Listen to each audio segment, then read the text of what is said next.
Download the My Hingham app today and report issues and get information on town government with ease. Available on the App Store and Google Play. You can submit service requests or gain information with just a few taps on your phone. Using the My Hingham app puts immediate access to town resources in the palm of your hand, including calendars of meetings and events, agendas for upcoming meetings, building permit filing options, online bill payment options, and info about our boards, committees, departments, and services. For more information, please scan the QR code on your screen.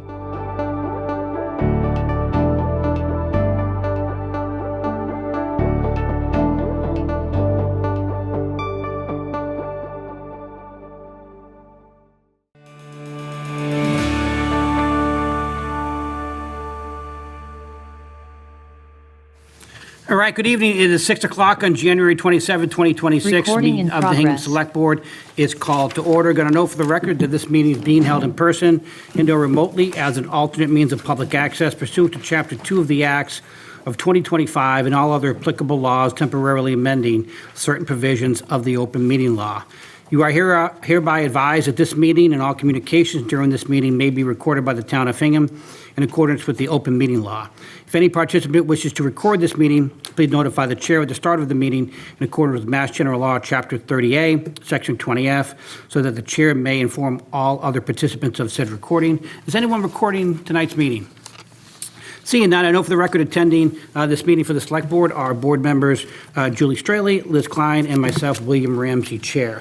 For those who are willing and able, please turn and face the flag of our nation. I pledge allegiance to the flag of the United States of America and to the republic for which it stands, one nation, under God, indivisible, with liberty and justice for all. All right, thank you. Next item on the agenda is the approval of minutes, but I don't believe we have any minutes this evening. Is that correct? I don't see any.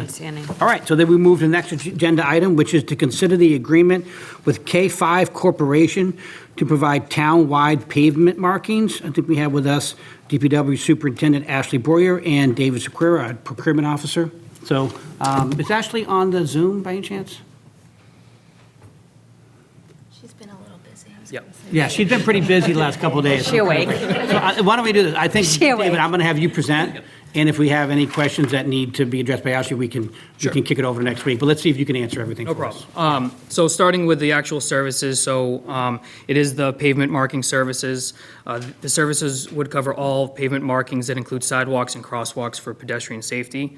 The supplies and materials used are modern road paint that helps significantly during nighttime driving and wet weather visibility.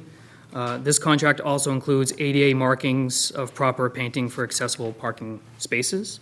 It also includes a town-wide public parking lots. For example, K5 completed Town Hall in late fall, so not that long ago.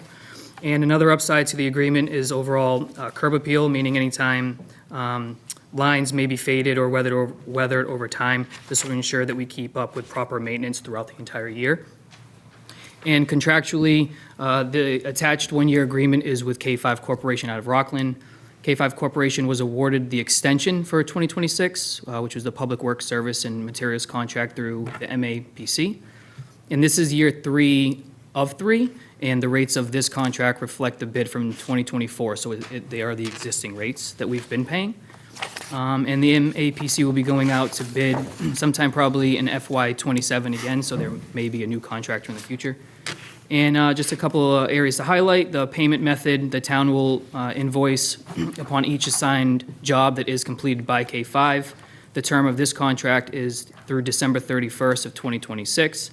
The funding source is DPW Pavement Supplies, and the total contract price is $75,000. And to my understanding, there is still $45,000 in the account through June 30th as of now. Great. And David, this was the company that did the work at Town Hall, you said, correct? That is correct. They also did downtown not long ago with the crosswalks and the red, white, and blue, and all that was all K5. Great, great. All right, well, I've looked at the contract. I don't have any questions. I'm comfortable moving forward, but let me see what Liz and Julie think. So Liz, any questions or comments? Thank you, David. So just to clarify, this would be any projects or any rework through the calendar year, 2026? That's correct. Actually, did note this does not include public schools, but they're all like other townwide Okay. projects. Okay, and this is the funding source. I know you said there's 45,000 in the account, and Yes. then where does the other 30 come from? Is that a budget So line item? they've already used, to my understanding, they've already used the 30, so there's Okay. still 45 in there now through June 30th, and then the 75,000 should replenish once Okay. July 1 hits. Okay, Yeah. got it. Thank you. You're welcome. Julie, any questions? No questions. All right, any members of the public have any questions or comments for this, on this agenda item? Can you just post the Zoom, Art? Thank you. All right, seeing none, I would entertain a motion. I'll make a motion to authorize the town administrator to sign the agreement with K5 Corporation to provide town-wide pavement markings in an amount not to exceed $75,000. Second. All those in favor, Liz? Aye. Julie? Aye. I'm an aye as well. Motion carries unanimously. Thanks, David. Thank you. Good seeing you Thank again. Next, return to FY '27 departmental budget request. First up tonight is information technology. We have Bill Hardigan with us tonight, who's the director. Sorry, Bill, real Yeah. quick, before we do that, do you mind if I do the full recap? Sure, yeah, yeah. And then- Yeah, you want to do then that? we'll do Yeah, those- you bet. those Go ahead. departments. Yeah, go ahead. Okay. Art, you just- thank you. Okay. So in years past, I've done this after all of the budgets have been heard. We're trying to get more efficient and do things effectively, and this year we moved this process up in the process, and we're able to date, the budgets we've heard are budgets that are not affected by our balancing the budget. It was directly what the department heads had asked for, is what the budget was. The budgets going forward from here on out may have been subject to some changes, and that's why I wanted to give this presentation in advance of you guys hearing those budgets. So that said, the next page.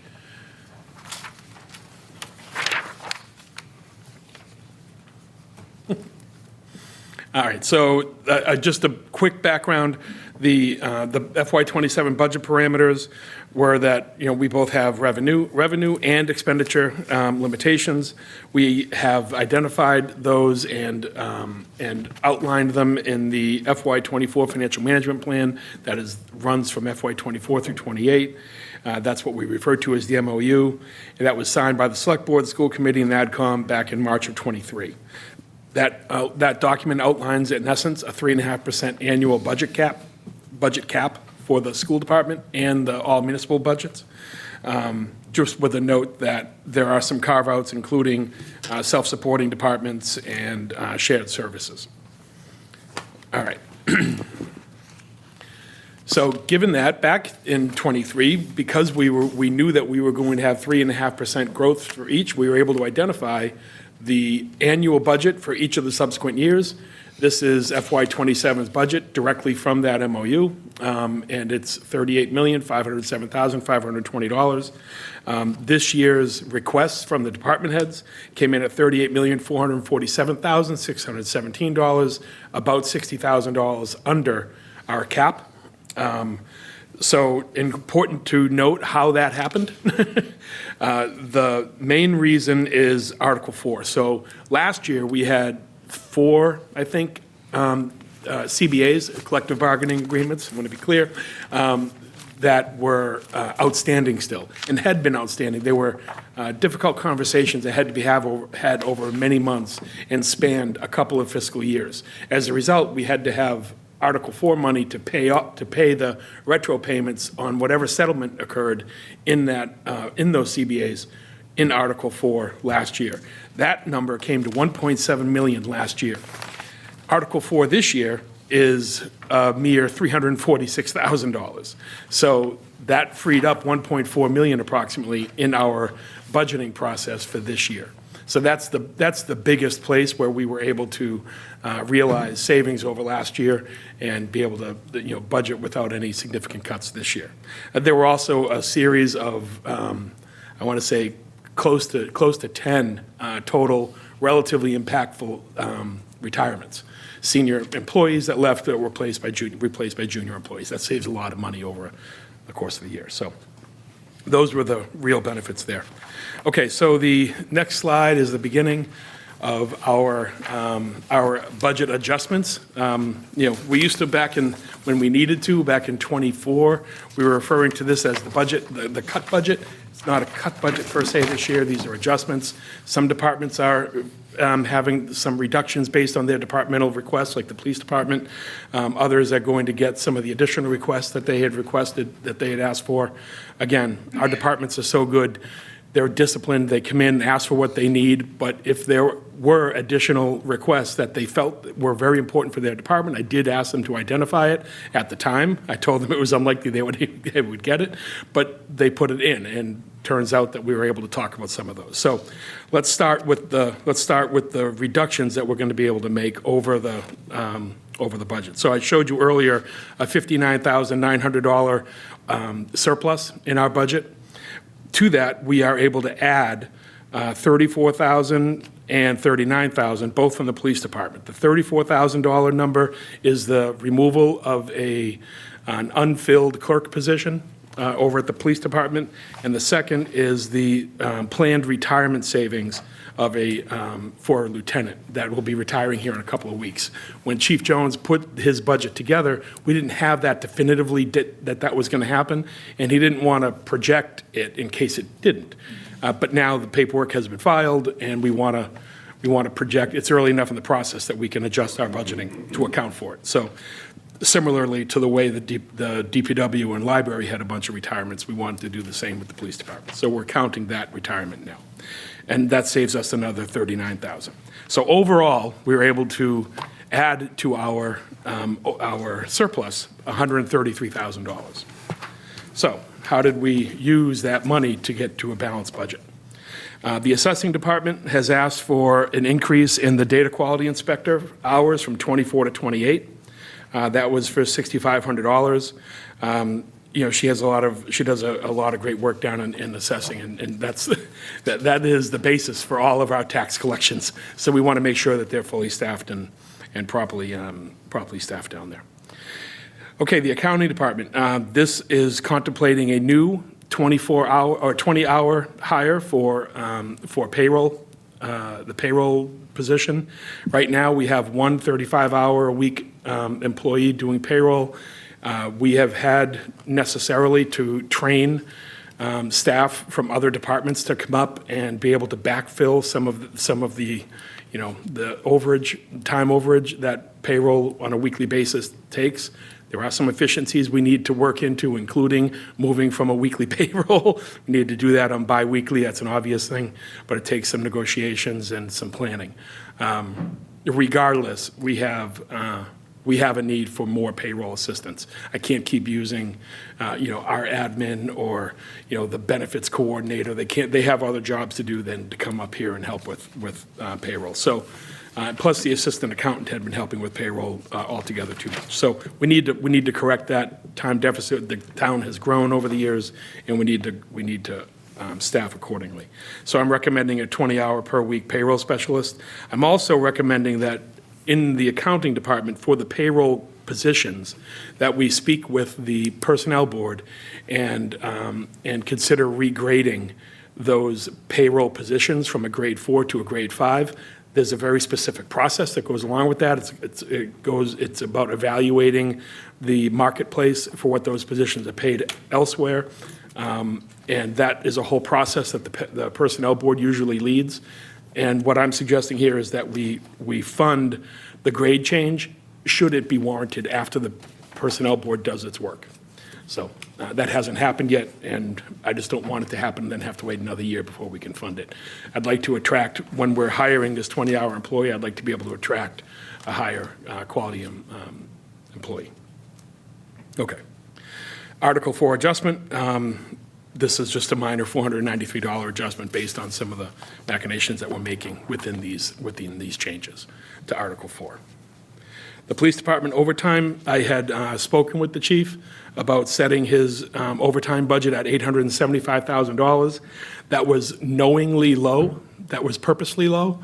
Chief and I spoke about processes that he could employ within the department to become more efficient with and lower his use of overtime. He's employing those tactics right now. It looks like we're going to be able to save some significant dollars. He and I have talked about trying to continue to look for more opportunity like that.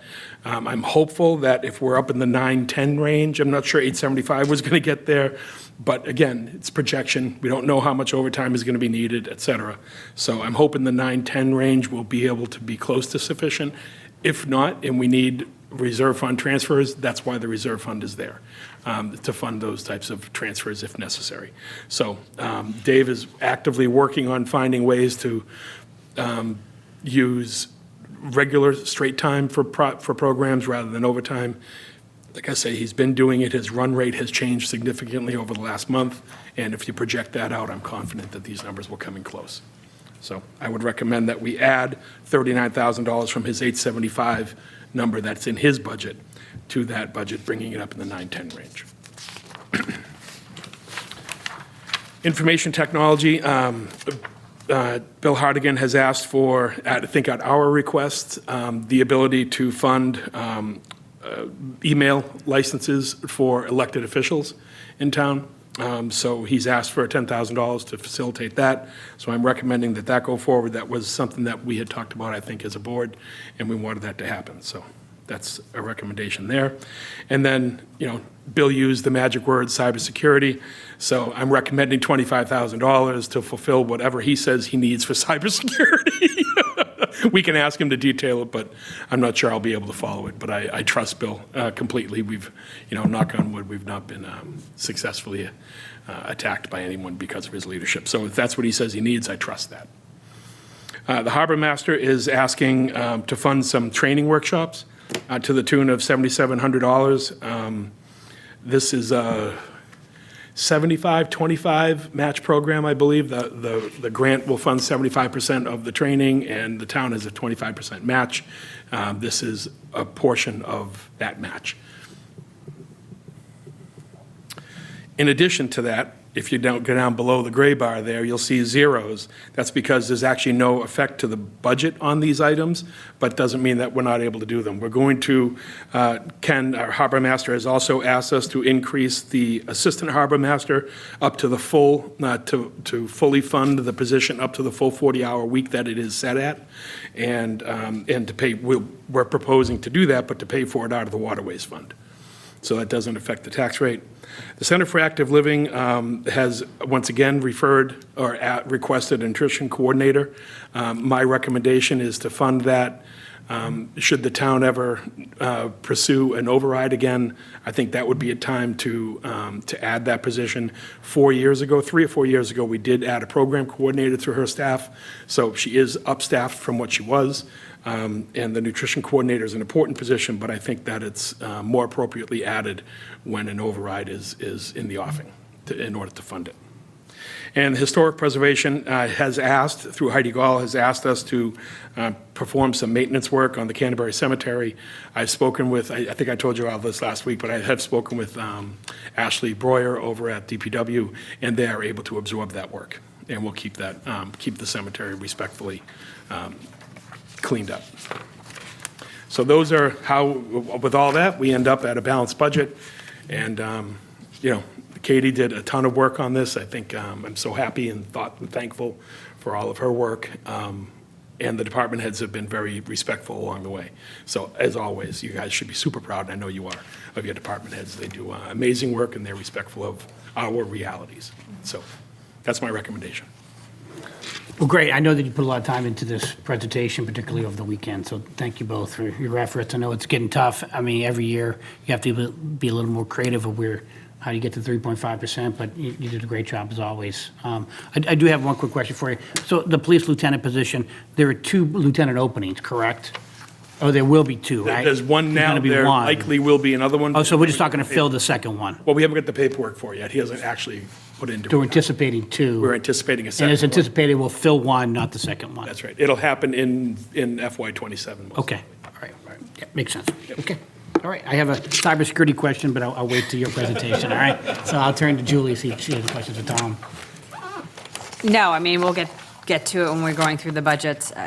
some questions that I have, but I just wanted to thank you, Katie, and thank you, Tom, for doing the work to make all the numbers work so that we can live within the 3.5% constraints that we agreed to stick to and agreed with the taxpayers of the town to make sure that we're very conscientious with our budgeting and their dollars. So thank you.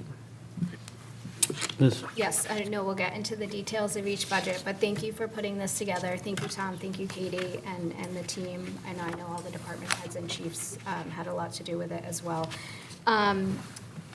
Of course, reiterating that we made a commitment to stay within this budget growth cap, and so I'm glad that we're still here.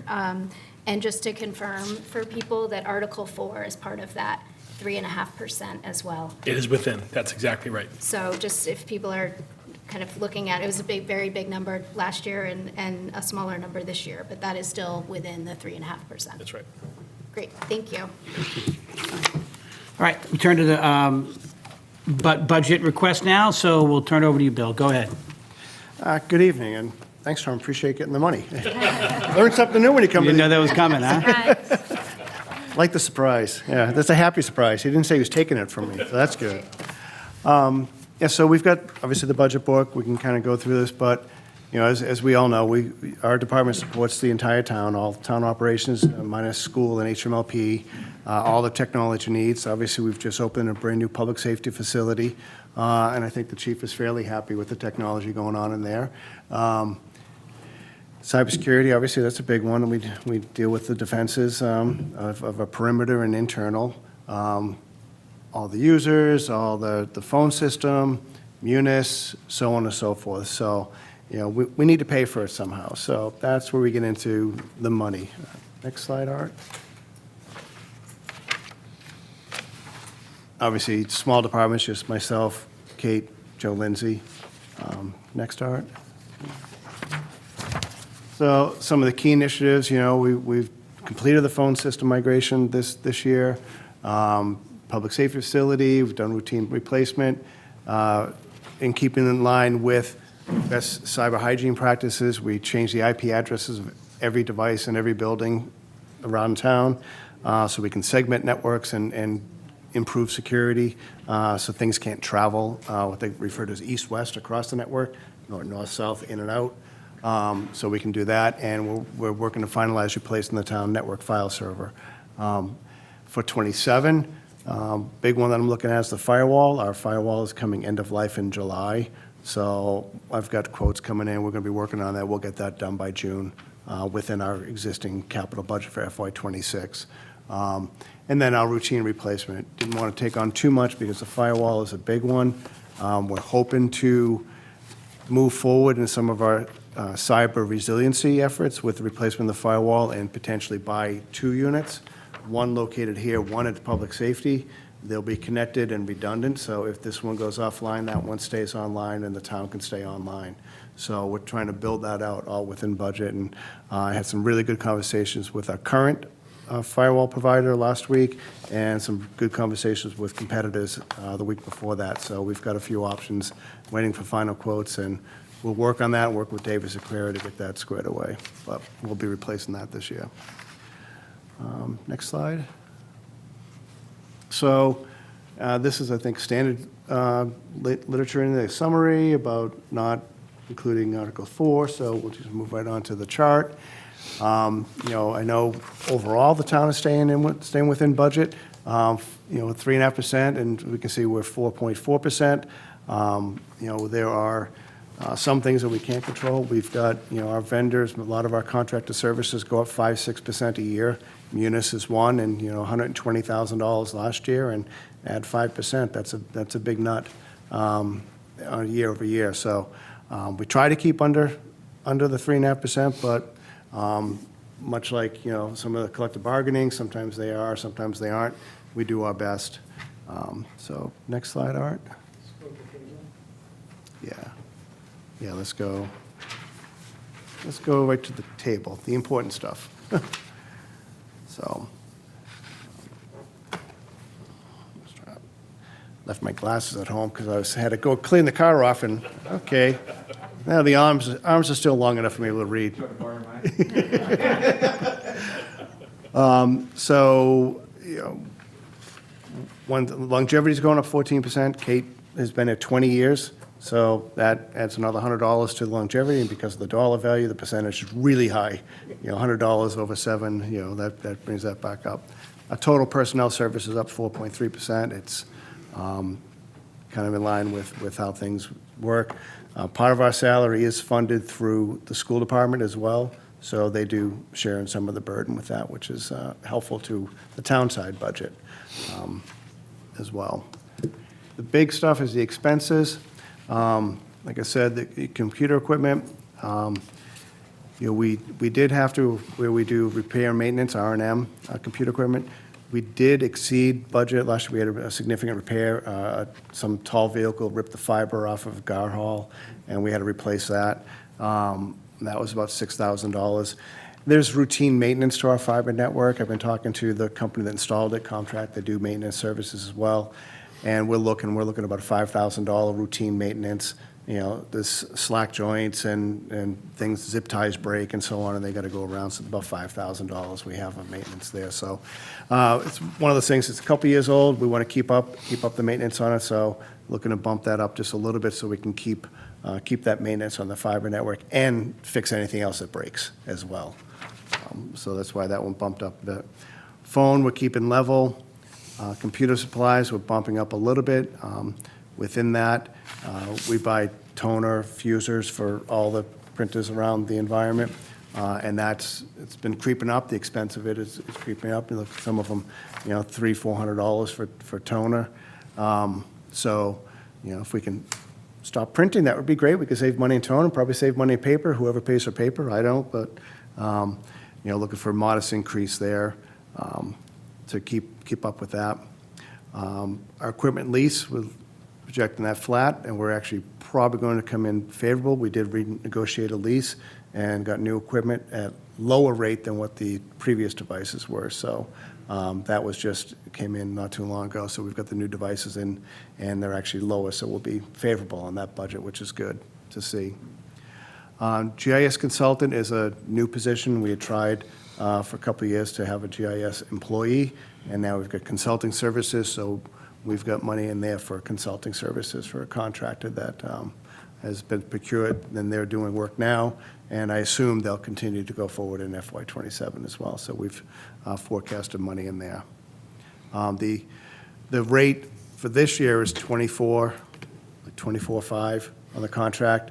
So we've got $20,000 in the FY26 budget, but wherever, you know, they print money like water, they've generously asked to, you know, offered to help us make up the difference in the, for the contract. So Russ has been very generous there to help us out. So we did bump the allocation up for FY27 to make sure we don't have a shortfall in the contract next year. And the GIS consulting is supporting the water company. Just so you know. Yes. That's why he's paying them. Sorting through, yeah, supporting everybody, so that's good. Service agreements, you know, up 5%. You know, increase again, you know, like Munis itself is $120,000 a year, and 5% each year. That's a big one. That's the largest line item we have in there, but, and then admin support, forecasting that flat. So, you know, we're trying to toe the line and stay under 3% where we can, and where we can't, you know, we've tried the best we can. I did have a note in there, computer service agreements of the $25,000 and $10,000, but Tom has obviously already advised we're getting the money. So happy to answer questions on this and/or talk about those 2 additional line items that are now on the table. Great. Well, thank you, Bill. I'm glad to see that we are allocating some funds to ensure that elected officials have town email addresses, email accounts. We've seen an uptick with public records requests, and it gets complicated that elected officials have to give their personal emails out. So I think this will help solve that problem, and it's good that town business should be conducted on town emails for transparency reasons and for public records information. Do you handle cybersecurity for Ware River? No, we do not. They've privately done. Okay, all right, great. That was my cyber question. And you have everything you need for cybersecurity? With this I mean, I'd 25,000, be- that'll help. yeah. There's always more, but we're obviously, trying to get as secure as we can, but also be fiscally conservative where we need. And, we're at a point now, we need the additional 25,000 for additional services. Namely, there's so much going on that happened. Our adversaries know what hours we work. They know the East Coast business hours, and there's a lot that goes on nights and weekends. And it'd be really nice to engage with one of our partners or a new partner to be watching that stuff and take actions given certain parameters overnight and weekends and holidays, rather than it falling on me all the time. So it'd be nice to have a rapid response. Great, well, thank you. Liz, do you have any questions? Yes, well, thank you, Bill, for all you're doing and your leadership here. So I know you mentioned Munis, and then we talked about the additional office licenses. So is that represents Outlook for, is it all elected officials, or? Yeah, we had come up with about 25 names when we looked at this a year ago of the electeds, and Office 365 includes the Office Suite, and it's, about $265 it was last time I bought licenses for an Office 365, and then about $20 a year for email archiving, and another $20 a year for email filtering. So, a little over $300, a little over $300 per person. And like I said, I think it was about 25 we came up with when we looked at that exercise, but somewhere around there, for 10,000, would give us a little wiggle room with prices that change on us in that venue. Great. And the GIS consultant, how many hours does that represent, the 25? I think it's more project-based. I think the way the contract is now, and I have to defer to David, I know he's already left, but it's a fixed-price contract with Teagan Bond, T&B. So fixed tie bond. So it's fixed price and based on project. Okay. And just curious, the number of help desk tickets, is that stable with last year, up, down? It's about the same. It's average. Okay. Yeah, it's about average. Okay. So- And is there a help desk ticket system? Yep. If you email helpdesk at hingham-ma.gov, it goes right into the ticket It's all system. logged into the system? Okay, great. Just very helpful for us, if I'm here, I'm out, Kate's here, Kate's out, Joe's out, we can all see the tickets, and if somebody's out, we can pick up where they left off and see their notes and see what's happening. So, yeah, we've been using that for a number of years. We're probably we use it in an on-site free service right now. We're probably going to convert to their cloud service, which is also free. But I think that will allow a few things. They're kind of ending support for the on-site version, so we're going to move to the cloud one. I think that'll give us a little bit more. There's a few more things that will be helpful for people not within the town walls. Yeah. Volunteers, boards, committees, and the information sharing that can occur. Great, excellent, thank you. Julie, any questions? Yep, well, when I served on my prior committee, I was a frequent flyer, it seems like, with the help desk system. So thank you for that. It's very organized, and that was very helpful to me and the committee, so thank you.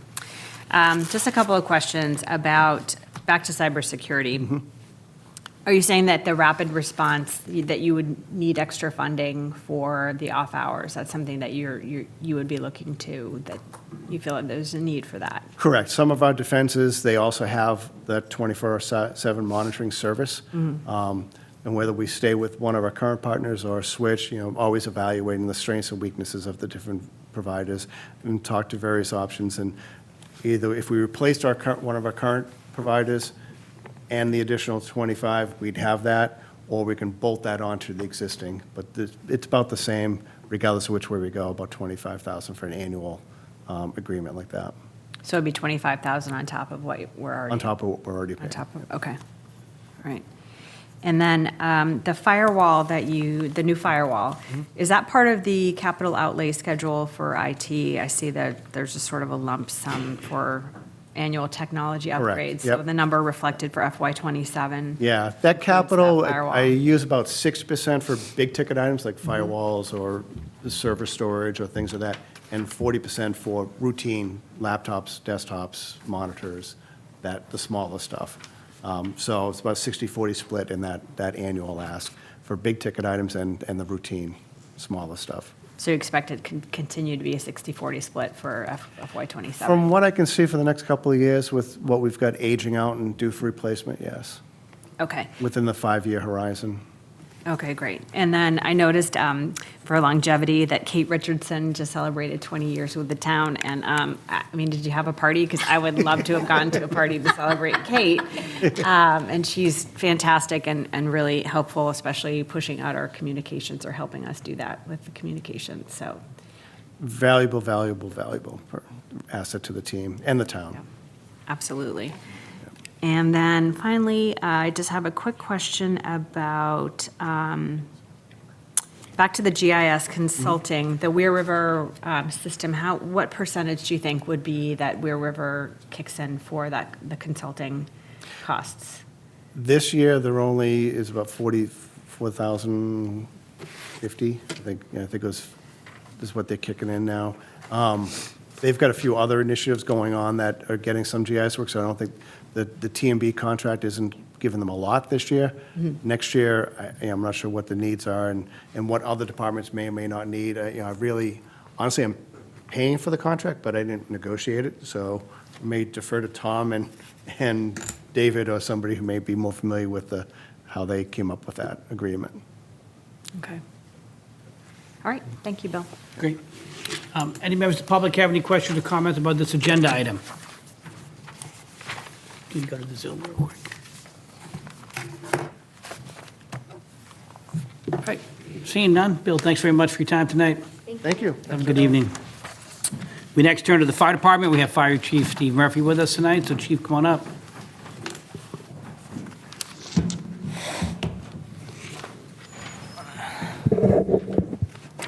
Hi, thank you for having me tonight. So I'm going to just quickly go through. So this first slide on our missions and services, this has been the same for several years. We've talked about it beforehand that our job changes slightly, that we occasionally find new problems that we're asked to help resolve. But for the most part, what we do between the fire prevention, the public education, and obviously our response stays the same year after year. So not really a lot of changes on that. If you go to the next slide, our organizational chart. No changes on this. I am happy to announce that we have had some recent success with new hires. So within the last, actually this calendar year, we've had 3 interviews that we've made job offers to, so they're in the process right now with the pre-employment physicals and stuff like that. So one of which is actually no, I take that back. We have another one that recently started with us that we've talked about beforehand. It's a Hingham resident that reached out when he was in high school and wanted to know how to get on the fire department, and he's actually working for us now. He's actually going to the academy in February. So happy to announce that. But yeah, we've had 3 recent offers that have accepted the position, and they're going through the pre-employment portion of it. Okay, if you can continue going down, and I'm curious. So this actually is an updated slide, okay, because when I did the original budget book, it was back in November. So the final numbers, if you look at it with the red number, 50 or almost 6,000 calls, so 2 calls short of 6,000. So you can see that year after year, our call volume is going up. Interesting thing on this, that our ambulance transport went up, but our EMS calls, which is the black column there, went down a little bit, but not significantly. Sometimes that may just be less motor vehicle accidents or anything else, but you can see that our call volume is, fairly consistent on the ambulance transports. That's the numbers or the green charts, and then, slight increases each year on the overall call volume. So if you go to the next slide. Okay, this is our ambulance call volume per month, and this really just kind of shows that for the most part it's consistent throughout the year. Occasionally, we do have, like, if you look at the black column all the way to the far right, that was December 3 years ago. That just shows me that it was probably an early flu season, because then the next column after that, the next year is a little bit down. So our call volume is fairly consistent month after month for ambulance transports. But again, that numbers are slowly increasing throughout the years. So you can go to the next slide. So some of our key initiatives that we continue to work on, very happy with the outcome of the public safety building. Crews are working down there. They have been since August, and I'm happy to report that everything is going very well. We're also continuing with firefighter development and training. Part of the last CBA, actually created 2 new training positions that the union had requested, and with that, we're actually doing a whole developmental program for our new hires. And we're actually going to put all of the members through it, even if they've been here for 15 years or whatever the case. So we've been doing a lot with that, and that's been very helpful. Like I said, recruitment is something that, unfortunately, I hate to say this, but, talking to other chiefs with this department size, recruitment is always an issue for us. And, we always are in that process. So anything that we can do to support that is definitely warranted. Station 3 renovation replacement, we still need to address that. We will be having the roof repaired, or actually not repaired, replaced sometime in the spring. The contract has been awarded for that. We're just trying to, David and JR are involved in that and trying to work on scheduling dates with the contractors. But hopefully it will be a shorter process. It might get done as early as February. They're just trying to figure out when they can stage the building and all that stuff. But that's ongoing. Station 1 HVAC, we've had some work done. There is the study that we got through the Green Committee, or the Green funding and stuff like that, to kind of deal with Station 1. And then vehicle replacement and maintenance, especially with the time period on how long it's taking us to get vehicles, both ambulances and fire engines. It's really important for us to make sure that we're doing the best that we can to maintain them. So if you can continue to the next slide. So this one, as Bill said earlier, this is kind of the standard type of slide here. If you keep on going down, I'm going to show our next, go right to the budget. Okay. So big changes on this, and as you all know, we settled a contract with the union, and that had been out since FY24. So the numbers that you're looking at on here reflect actually FY24 salary numbers. So that's why there's such significant jumps on the salary itself, on some of the other things, the grade differential pay or anything else. That's just reflective of the new contract. So now, fortunately, with Article 4, and as Tom said, that was budgeted for it. So, we should be in good shape for FY26, and then FY27 is actual numbers based on the contract and everything else. So you can see we did not change anything else within those, so we're still requesting the same number of hours of overtime. That's how we budget for it. We've been using that same number of hours for probably about 8 years now, and it seems to work for us with budget. Sometimes what we end up finding is if we have unfilled salary positions, then that money carries over into the overtime. So I think it's been since FY20 since we've actually needed a reserve fund for overtime or anything else. We have transferred money from expenses, we did this last year, into salary to cover some of that overtime, but we've been able to stay within our total budget for several years now. Some other changes with the salary numbers. The training, we have increased that. So last year, we did take a significant cut on that, and you can see the note on the side. We used to budget 50 hours per member per year, and that was one of the categories that we were reduced on last year, and it actually went down to about 20 hours. So this year, I've bumped it back up to about 30 hours, and that was partly because of the fact that we do have a lot of newer or younger firefighters firefighters. And we also, as I alluded to, we're really focusing on training right now, and that was a big push with the contract negotiations and these new positions. So I bumped that up a little bit. Also, a big change on there, if you notice, on the stipends. That is something that in part of the CBA is a new paramedic stipend. And we added that into the stipend category, which was previously used for the fitness incentives. And that may have been it, was just the fitness. So that's why you can see that. So that's a new contractual thing that we have now.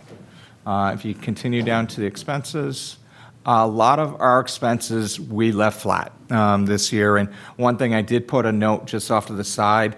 One problem we have with this, and I'm just kind of putting this in there, if you look at what our expended is versus our requests, a lot of times, especially on some things like radios or other things like that, we wait about halfway through the fiscal year to make sure that we're okay with our budget before we order some of these things. And then sometimes they still take a few months to be able to receive them.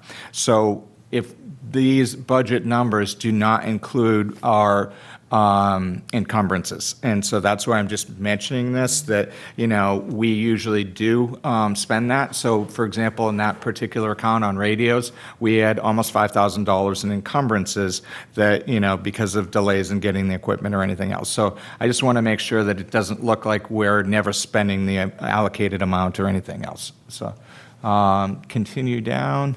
There are a couple of increases that I'm asking for. So one is scheduling software, and that's just the scheduling term itself is probably a falsity here.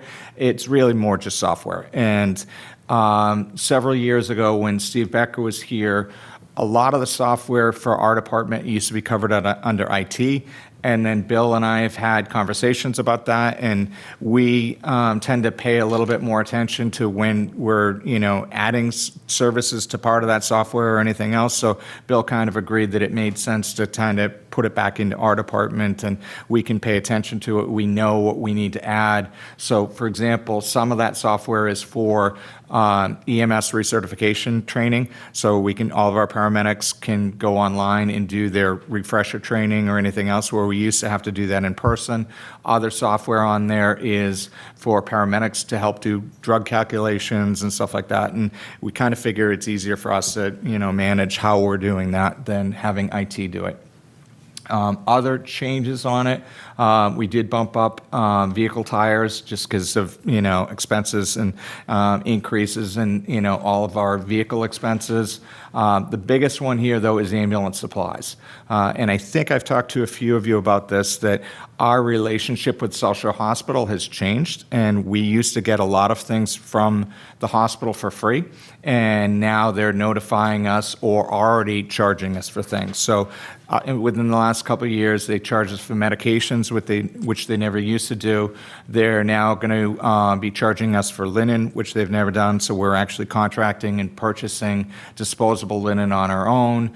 We've also been told that they may eventually charge us for medical control, which is mandatory that we get it from, you know, a physician. It doesn't have to be the hospital, but there's certain things like that that they're increasing every year with us. So that's why there's a, you know, significant bump in our ambulance supplies, because we use that account to pay for these things. And if you continue down, I think the other changes are just so the physical exams, we're paying for the cancer screenings out of that account, whereas, to be honest with you, we were paying it out of a different account. We just moved the line item around, and that's really about it. Capital, this is actually old. This is FY26 capital that you're seeing on there. It didn't get added into the budget for this year. So that's what I have. Well, Chief, thank you very much. I was aware that South Shore Hospital was charging us for linen service. What is medical control?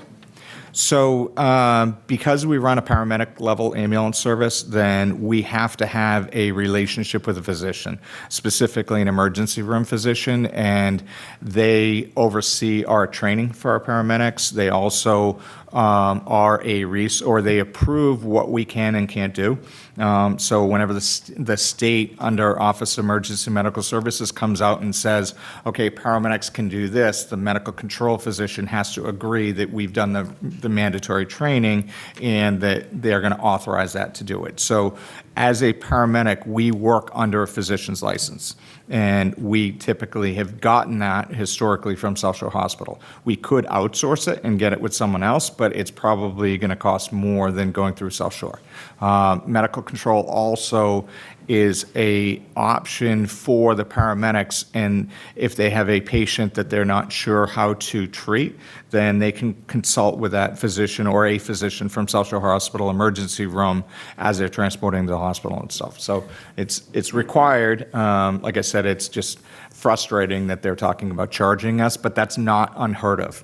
There's a lot of other places in the country that's the standard, that they would charge the different, ambulance services or fire departments. Northeast is a little bit different on that, but unfortunately, I think with everyone struggling in Medicare reimbursement, the hospitals are starting to say, why are we doing this if no one else in the country is? It's the same thing with the linen. Is it just one ER doctor for the entire department, or do you have different? No, it would be, we would have a payment. Well, no. So yes, it's the whole, so we have one physician that is our medical director that approves what training we do, and actually new paramedics, everything that we hire have to get certified through that physician.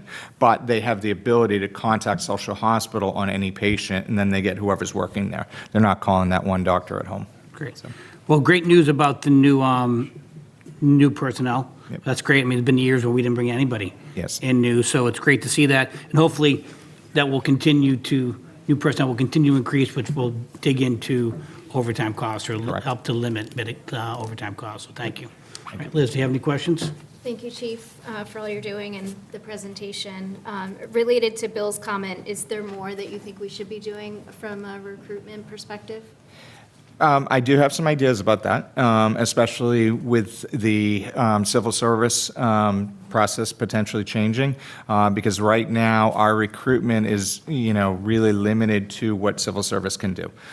So I've had a lot of conversations with other chiefs that are hiring outside of civil service and, ways to try to get the word out there when we have openings or anything else. And that involves a lot of either social media blasts, working with HR, even working with, LinkedIn profiles and social media posts on that, and anything that we can do to get the word out that we're hiring.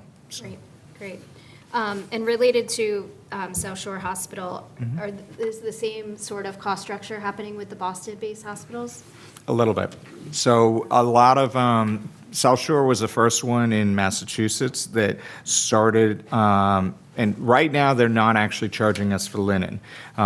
They are told us that that's going to start or may start. They won't commit to it in July 1. So that's why we asked them to make sure that we knew this in advance, because they actually had originally proposed that it was going to start in November. And we said, we're right at the beginning of our fiscal years, we can't do this. This is a collaborative effort by multiple fire chiefs and actually working with some state reps and others to kind of get the word out to South Shore. So they did back off it and said, okay, we'll let you know. It could be July, it might not be. We're not sure where it's going to go. But they're the first ones, and then since then, at least 2 other hospitals in Massachusetts have kind of jumped on board. So it's kind of hard when the rest of the country is doing this to, fight back on it. It's just, I think we've been lucky for a while that we were getting these services, so. Got it. Okay. Well, thank you for your leadership on that. That's all I have. Julie, any questions? Yep, thank you, Chief. Couple questions. Sorry, we're all over this medical director question. Sorry, only the third to chime in. So under ambulance services? Yes, yeah. So of that bump in of $40,000 roughly, what would you say would be the allocation that you're budgeting towards this medical director situation? So the versus linens? linen alone is about 25,000 of that. Okay, And if you look at that account has continued to grow in our expenses over the last several years. I only have the numbers going back that we were budgeted for 78,000, and I think at the time that I don't have all the correct numbers in front of me, but that has been something that between the ambulance supplies themselves, between, the state licenses, they all come out of that account. And that's 70% of our call volume is medical calls. Yeah. So it's continuing to, get more and more expensive every year. So that's been something that we've consistently bumped up, and we have overspent in that account several times over the last couple of years, so. okay, and that's covered by the ambulance fee? No. That we're taking, so this is on No, top of? this is ambulance. separate to that, So the way the ambulance billing works is that years and years ago, ambulance billing used to have different options. So if the patient was treated with oxygen or if they were put on a cardiac monitor, then they could bill for that. The way it works now is under our license or how we provide service, it falls into one of three different categories. It's either considered basic life support, advanced life support level 1, or advanced life support level 2. And they all have rates that the town actually sets as to what that is. So part of, in theory, part of that is supposed to cover those expenses. But in our case here, that all goes back into the general fund with the exception of what's pulled up aside for the surplus ambulance revenue, which actually we use to purchase the new ambulances, and we have used it to buy some other medical equipment like defibrillators and stuff like that as well. Okay, thank you. Sorry, just a couple more questions. Mm-hmm. The emergency management. Yep. For that category, what would be an example of like what you would spend that? So we actually have emergency management coming up in a few Yep. weeks, and that's actually being paid for by MAPC. Yep. But if we were to bring in instructors and had to pay them to teach classes on emergency management, it would cover that.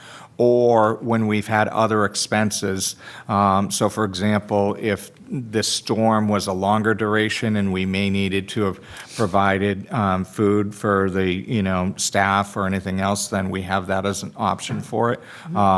It's something that we haven't used every year, but it's available if we need it.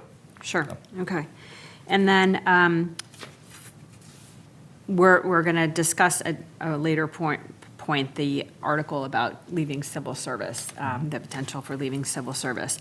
So do you see any effect on your budget in the future based on that leaving of the civil service, such as the downstream effect? Your hiring changes, you have more opportunities, maybe less overtime and your Correct. That's been the plan for several years, Yeah. is that if we can, fill all of our, because remember, on the fire department side, we have a minimum staffing level that have to be at work every day, and then we have a maximum. And several years ago, I think it was in, FY24, we increased our maximum number. So it used to be that our minimum is 11. Was it 24? I think. It was with the override. It was with the override, yes. Right. So our minimum is 11. That stayed the same. Our maximum used to be 13, meaning that there's 2 people that could be out on vacation, sick time, injury or anything else before we had to hire someone on overtime. Now we're actually budgeted for 3 additional people before we have to hire back. So our maximum is now 14 assigned per shift. So the thought has always been that if we can fill that 13, then I can have 3 people that are out before we're hiring someone on overtime. Okay. So. All right, those are my questions. Thank you. Any additional questions? No, thank you. All right, any members of the public have any questions for Chief Murphy? All right, Chief, thanks for all you do. Thank you. Thanks for all your work this weekend, too. Next item on the agenda is animal control budget. We have Leslie Badger with us, our animal control officer. Leslie, come on up. How you doing tonight? Good, how are you all? I'm doing great.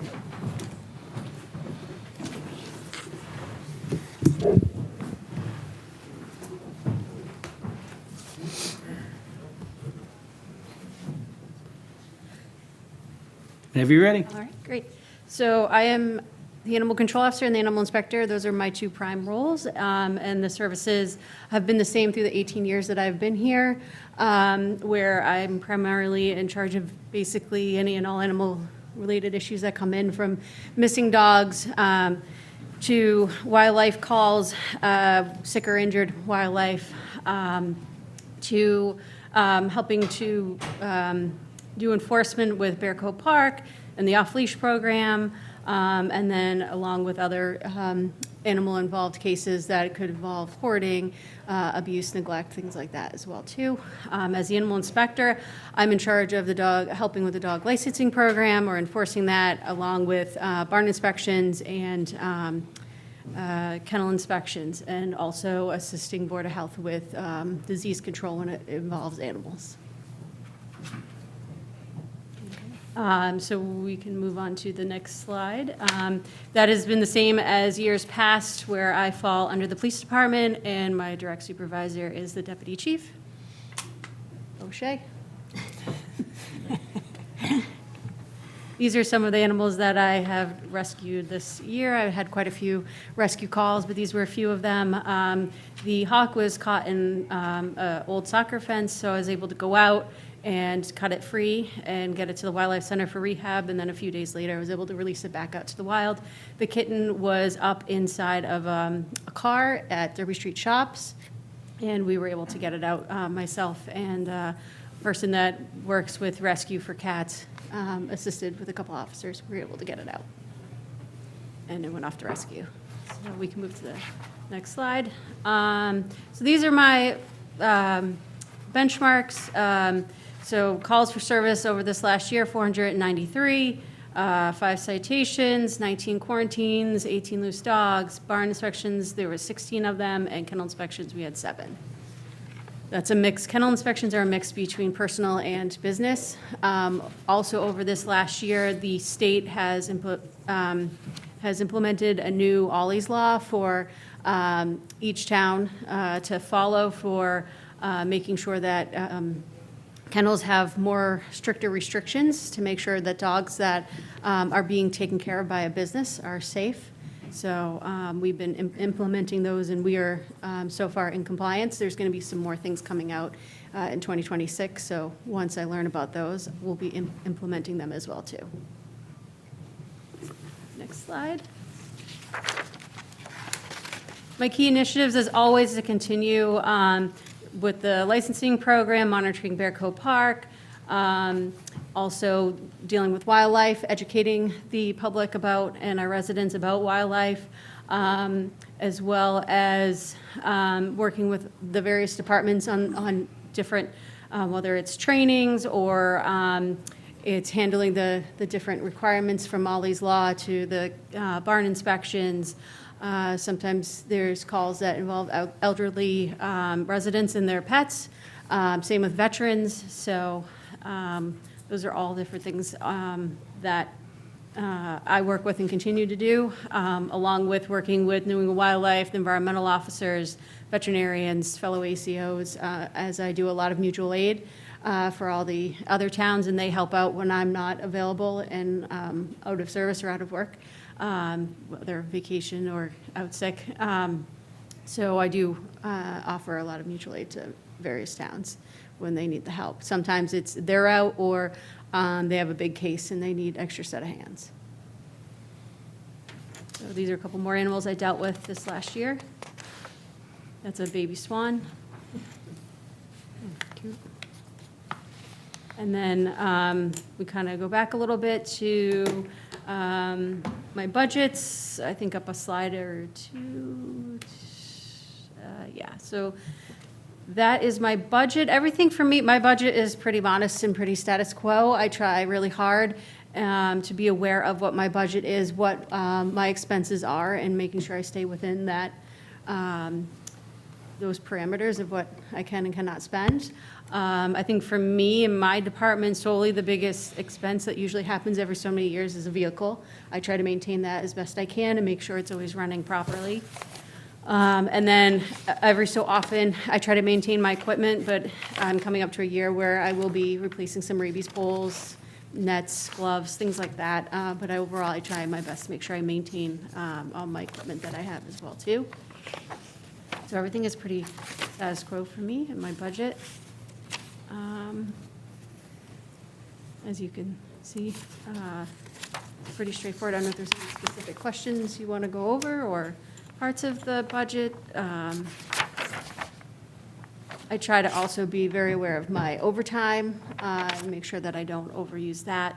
But sometimes it's tough because there are calls for animal-related issues that come in the middle of the night and when I'm off shift and the weekends. So I do get called out for those, but I try and be very, very aware of what my overtime is.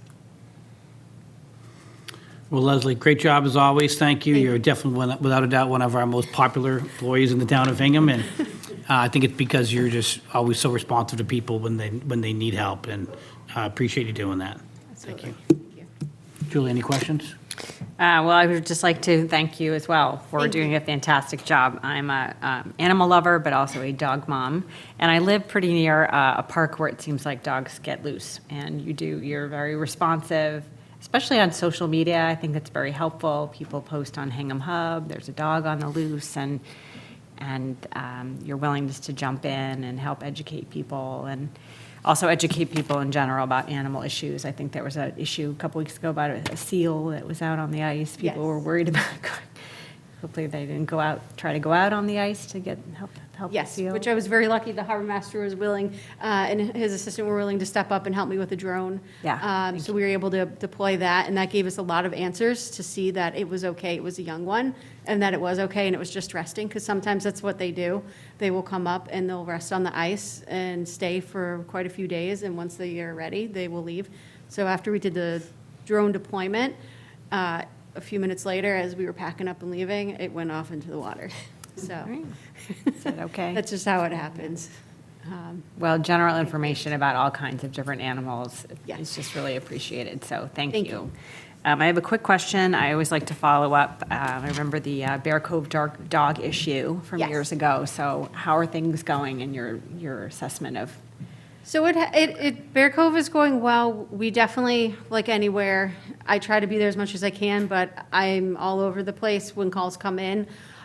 So unfortunately, we do have people that try and, it's tough being there nights and weekends, I can't. So there are times where people are still not totally following, but overall, most of the time when I'm in there, everyone is doing what they're supposed to. I don't know if the word gets out that, hey, she's in the park. But for the most part, I see people are following what they should be doing and being respectful of each other. And then when any issues do come up, I try to get there as quickly as I can and be able to either enforce the law or deal with whatever that situation is. But overall, it's definitely it's decreased versus been what it has been in the past, which is a good thing. Okay. All right. That's all I have. Thank you. Thank you. Liz, any questions? Well, thank you, Leslie, Thank you. for all you do. So I just make a note that your hours were increased from 35 to 40, which I'm Correct. assuming is working out. Yeah. And then you mentioned some new supplies that you need this year. Is that reflected here? It should be because it's within my budget. It's pretty much within my budget of like other supplies. Yes, so same It amount as stays last within- year yes. is enough? Yes. Okay, great, thank you. Any members of the public have any questions for Officer Badger? All right. Bill, can I make a comment? Sure, yeah. I'll be quick. So Leslie does a wonderful job of showing us what she does with these photos. She's got pictures of kittens and baby swans in here. I just wanted to point out that she regularly is engaging in dangerous situations. She's got a very serious job. I believe she's had to deal with bears, coyotes. We've had a bee swarm. It's not all fun and games, but she's professional and careful. Be safe out there, Leslie. Thank you. You do a great job, and thank you for everything. Thank you, everyone. I appreciate all of you and my chief and my deputies. Thank you very much. Thank you. Thank you, Leslie. Good job. All right, next budget is the Harbor Master. We have Ken Corson with us today, and Deputy Chief O'Shea is also going to sit in too, so. Ken, good to see you. Good to see you. Thank you for having me this evening. You bet.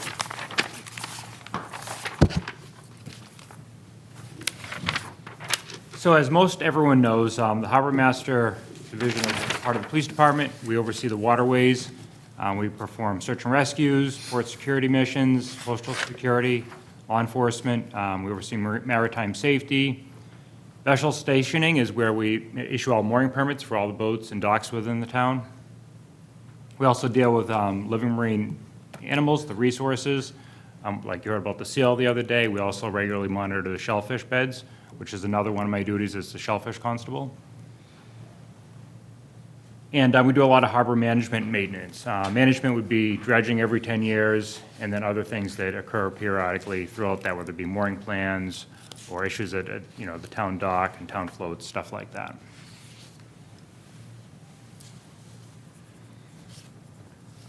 Organizationally, I fall right under Deputy Chief O'Shea, and then under myself, we have a Deputy Harbor Master, an Office Manager, and then we have varying levels of Assistant Harbor Masters.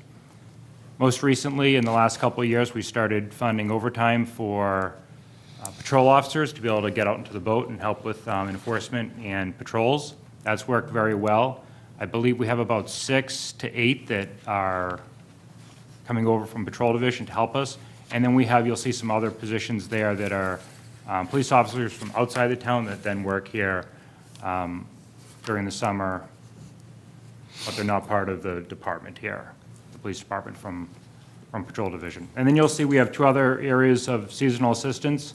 On the far left, we have 4 seasonal assistant harbor masters. These individuals have been here for a number of years. They don't particularly do law enforcement, but they're accustomed to search and rescue, assisting people like that. And then the middle box, which we have to hire some more of, these are more harbor attendants. They'll do the pump out activities. They'll go and check on mooring rentals, make sure that we've collected the fee and stuff like that, but they don't actually really respond to calls. With more training and experience, then they can move on to the higher level position where they can then respond to various search and rescue calls. Next slide, please.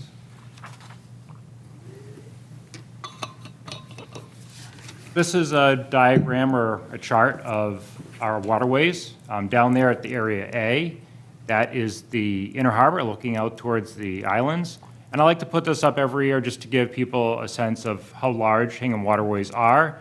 Area C is all the way over to the shipyard. Area E is World's End. B is Hingham Yacht Club. And then D is Pumpkin Island, which is part of the town of Hingham. So we have a much more expansive area than when you look out from the rotary there in the inner harbor. Next slide, please. We have various calls throughout the year that range from, boat crashes, B&Es on boats, various assistance with vessels, water rescues. So we deal with a lot of different things in any given year. Public safety-wise, and then our pump-out statistics, which the pump-out boat goes out and pumps the human waste out of the boats, and then it returns it to land and disposes of it. We put in about 247 hours on the pump-out boat, pumping 281 boats, or a total of 5,000 gallons of waste. It's a program that's reimbursed.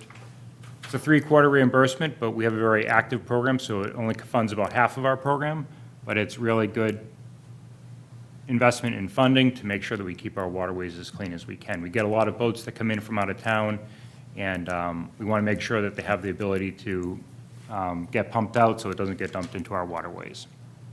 Next slide, please. These are just some of the benchmarks of the revenues. We do collect revenues. Those are primarily mooring permit fees that we charge, $9 per foot. And that's a big task that we're doing right now, is making sure we get all the boats permitted for next year. Next slide, please.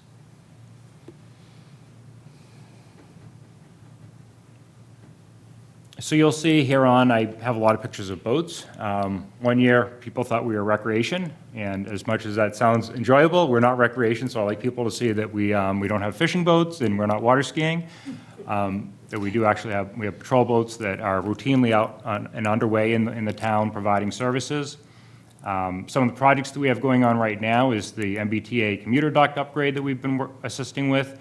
And then this summer, we have Sail Boston, which will be a big week-long event, which will routinely send probably 2 boats into Boston. Most of our boaters will go in, all the area law enforcement will assist, and then we return with the boaters.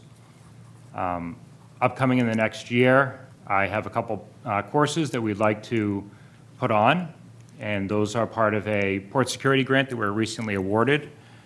And that grant is for a total of $990,000. A lot of it will address some capital issues that we have coming up in the next couple of years, which I won't get into too much now, but I can entertain any questions on them. Primarily, what we'll be seeing in the operating budget is the port security grant is funding 3 different courses. And these are designed to help bring the patrolmen that are starting to work on the boat up to speed with the different trainings that they need. They have a couple of years of training under their belt on the boats, and now we need to provide some of the courses so that they'll have some fundamental skills that they need. The courses are going to be the tactical operator course, pursuit and stop, and anti-terrorism course, and then there's another fireboat operations, which is a little bit different. It's funded 50-50 instead of the 25-75. So those are the courses we'd like to have in the next couple of years. New patrol vessel, that's going to be a capital request. And then as we go on to 2029, then we'll be getting into dredging again. And then I list a couple of the different statistics that we have for mooring permits. We are, for the most part, online for all of it. People can renew their applications, they can make payments, so we have about 1,529 total customers. Boat-wise, we have 1,886 boats that we permit. That includes transient boats that might come in for a weekend. So it's higher than the total customers because some people have multiple boats. And about 5% of our boats are sale. When we issue a contract, it's about 26 days to the average to sign a contract. We issue those in November. And then you can see that 50% of our customers sign within 24 hours, 57% sign contracts online, and then we still have a large percent that do come in-house to pay and/or sign the contract. So we do it all online, but a lot of people still come in, and we make sure we provide that service. John Elgert is great at making sure that we have the office staffed and that he's there to assist people when they come in to renew their permits. Next slide, please. So this is Marine 1 on the left. That's our 33-foot safe boat, and then we have the 25-foot safe boat on the right. Capital-wise, we're looking to replace the big boat, Marine 1, in the next couple of years. That was originally bought in 2011, and it was actually with a port security grant where there was 100% financing. Next slide, please. I just have a couple different images here of the boats and/or images. So on the bottom right, you can see a forward infrared image that's done by heat signatures. It's not night vision, but it's, if it's completely dark, we can, with the technology on our boats, we can see exactly what's out there, what's on a boat, and then just some other various images of the boat underway. Next slide, please.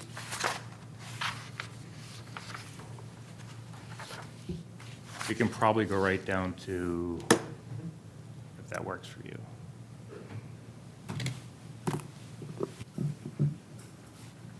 So for the most part, I'm presenting a level services budget with a couple exceptions. For staffing, increases are all step increases and so forth. And then overtime, that is overtime paid to people from the patrol division when they work on the boat over the summer. You'll see that there's an increase that I'm requesting in the next line for training. Right now, we're at about $3,000, $4,000, and I'm looking to increase to almost $7,000. The reason for this increase is so we have 3 courses that Port Security is going to pay for. They're also going to give us $30,000 for backfill and overtime, which comes with a 25% match. So this backfill and overtime will allow us to take officers that might be presently assigned, put them into the course, pay for them to be at the course if they're not presently assigned, but then also backfill the shift. So it's $30,000 over 3 years, but every year I need to have roughly a 25% match. So that's representing, that increase there from the $4,000 to $7,000 represents that cost match for the backfill and overtime so that the officers can attend the courses that we would put on.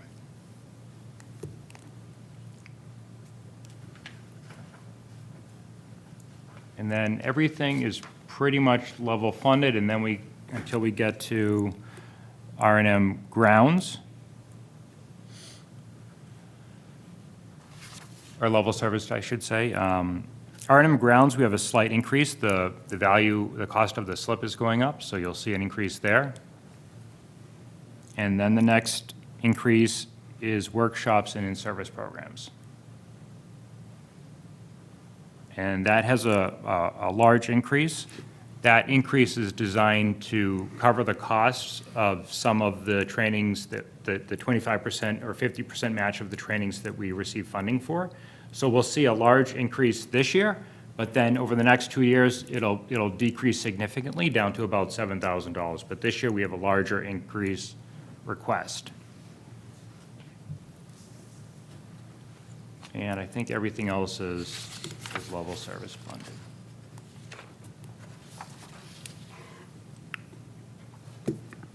I think that's my presentation. Great. Well, thank you, Ken.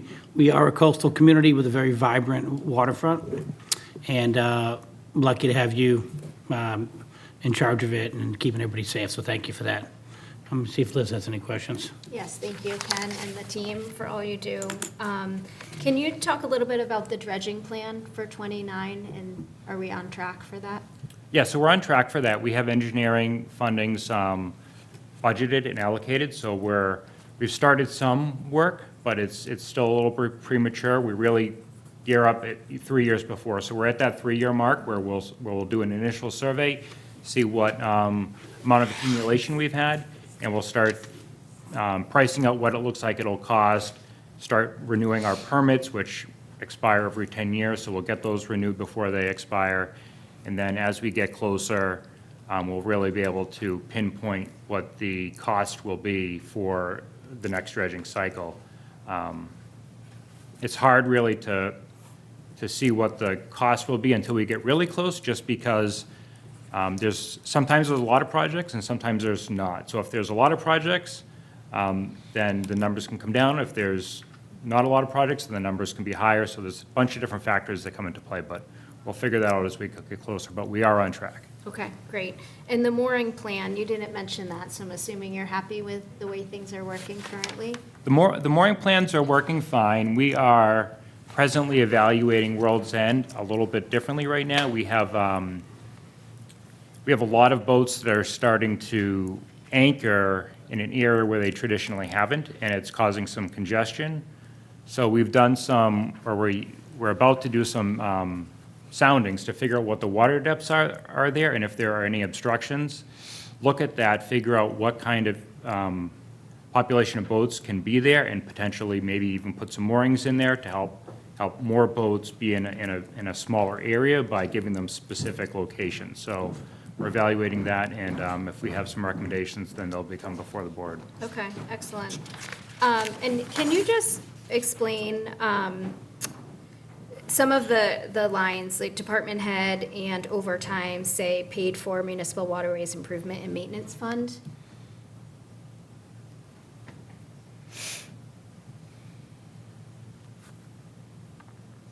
Is it one of the charts that you're talking about? So like the first line, department head. It says Okay, total yep. salary from municipal waterways improvement and maintenance fund.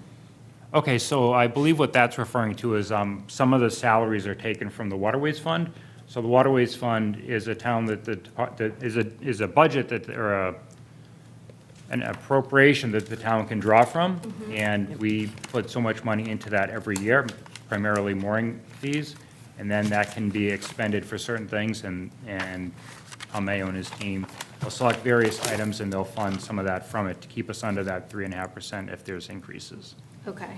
That's exactly right.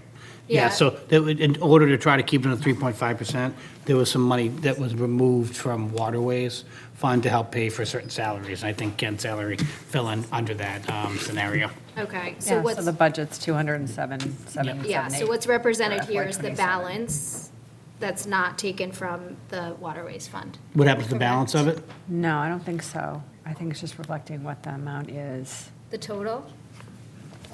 I You think can so. wait till Tom comes back in if you Okay. want. Good question. I mean, that's it. So the Waterways Fund is an input in, but that chart is reflecting what would be the out, taking it out Yep. in a different part of the budget. I think it's a wash. Okay, But Tom, okay, when he comes back. okay. All right, Julie, why don't you ask your questions, and we'll see if Tom comes back. Okay. All right, and I lost my notes. Okay. Thank you, Ken. You're really, you have a very good track record for grants, and I just wanted to say thank you for all the work that you do to procure grants for all the various different functions, including the training. And I think that having well-trained staff is important and it pays dividends down the road. So thank you for your efforts to get funding for that. I do have a question about dredging as well. And capital outlay right now, or they're at their report for town meeting 2025, expected maybe that dredging would cost about $10 million in FY29. And so I was just wondering, in the Waterways Fund that we've been putting money aside every year, what do you expect? So I don't anticipate that dredging will cost 10 million. Okay. There is a grant out there that we apply for every time we dredge. We'll apply Okay. again this time, and that's 50% funding up to, I believe it's up to $2 million. Okay. They'll provide, so if we had a $4 million dredging project and we were awarded the grant, they'll fund $2 million, 50% of it, up to $2 million. Where the numbers will be, last time we saw most of our bids come in around the $3.5 million to $4 million, but we were able to secure a bid much less than that at about, I think about $2 million, just because there was some extra equipment around sitting in Quincy, and they figured that they'd put it to work rather than have it sit there. So with that not being in the equation, we might have spent the 3.5, 4, and we anticipate that it'll be slightly higher than that. Most of the bids might come in slightly higher than that, but again, depending upon how many dredging projects there are going on at any given year can really affect the cost of that, those bids to come in. So I know Marshfield, when they were doing their bid, the bids came in so high they just couldn't dredge. So I'm putting it as cautionary that it could be that much. Doesn't mean we're going to fund it, but I think as we get a little bit closer in the next year or two, we'll really be able to narrow that number down some. Okay, good. As of right now, there's about $1.4 million in that fund, just so you know. Okay. And the areas covered for would that be the entire harbor area, or is it that every 10 years you're doing portions of the harbor? So every 10 years, we do a very specific area, which is the Inner Harbor Mooring Basin. It's basically the mooring field in the Inner Harbor when you're down by the Rotary. Okay.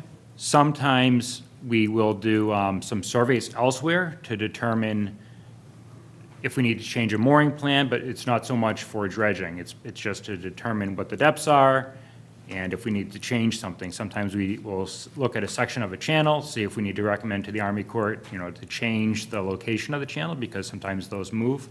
But the dredging is really limited to the Inner Harbor. Okay. Okay, great. And so, Liz, you want to ask Tom your question? Sure. Tom, can you just clarify what is coming from the Waterways Fund? So for example, the department head line says $142,000 total salary from Municipal Waterways Improvement and Maintenance Fund. Try.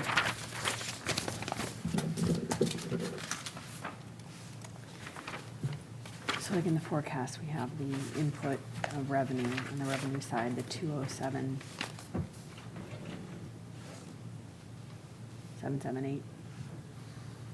That's what we were forecasting for 27, Yeah. that when we last did that forecast. Yeah. And So then we does that- changed it here, Does right? that cover all of the salary items that are in the budget for? Do you mind if I get back to you, Liz? Okay. I don't want to give a wrong answer. I think we adjusted it a little bit with this balanced budget today by Okay. using the waterways a little bit differently there than we had contemplated last time we did the forecast. So I don't want to give a wrong number. If you don't mind, I'll look it up and Okay. email it to you. Yep, thank you. All right, anything else? No, thank you. Ken, thanks. Any public have any questions for Ken? All right. Thanks, Ken. Good seeing you. Thank you, Ken. Thank you. Care. Nice to see you. I actually prefer seeing you in June, because when you come in to appoint assistant harbor masters, I mean, the summer's starting. Yeah. And it'll be a big contrast to what we're experiencing tonight. Yes, absolutely. I So we know. can't wait to see you in June. All right. It's a little hard to imagine summer right now. I know, sure is. All right, police budget, we have with us tonight Chief Jones and Deputy Chief Petiti. And I'm going to note for the record that my brother is a special police officer with the department who potentially could be paid out of the police budget, so I'm going to recuse myself from this discussion and turn it over to Liz. You want to start us off, Chief? Sure, good evening. So I'll just walk through the slides here. A lot of these don't change, like our mission statement and core values are same year over year. If you go to the next slide, it should have our organizational chart, which also does not change year over year. Just sort of, there's the layout of the department and who reports to who within the agency. Next slide should be our benchmarks, calls for service. This is before the end of the year during budget prep. That's why that number looks a little low on the end there, and I actually don't know why there's not a number there. There was, but pretty much level with last year on that one there.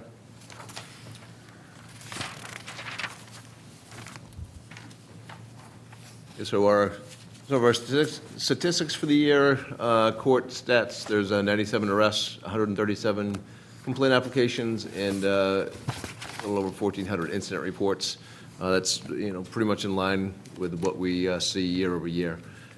Traffic statistics, we had issued a little over 3,000 citations, investigated 343 motor vehicle crashes, and issued 142 parking tickets. For the makeup of our department, we have 53 full-time sworn police officers from the chief down through patrol. 39 patrol officers includes the 4 school resource officers and 3 detectives. We have 3 professional staff, which includes a administrative assistant, records administrator, and a mental health clinician. We also have 2 police canines patrol and our police comfort dog Opry. We have 9 school crossing guards and 25 approximately special police officers.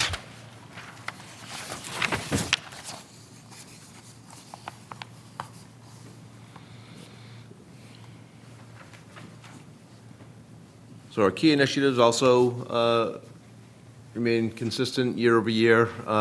Community engagement efforts that we have, National Night Out, Citizens Police Academy, Coffee with a Cop events we have, and our very well-attended senior luncheon that we have every year down at the Country Club.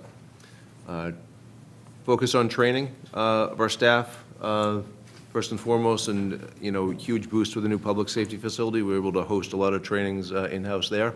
We've seen a real positive impact on our department, being able to host those trainings there and in-house. Outreach efforts and resources we have for the community include the Plymouth County Outreach for Drug Dependency and Overdoses, Domestic Violence Advocate, Mental Health Clinician, and our Civil Rights Officer, Lieutenant John Marquardt, who does a fantastic job.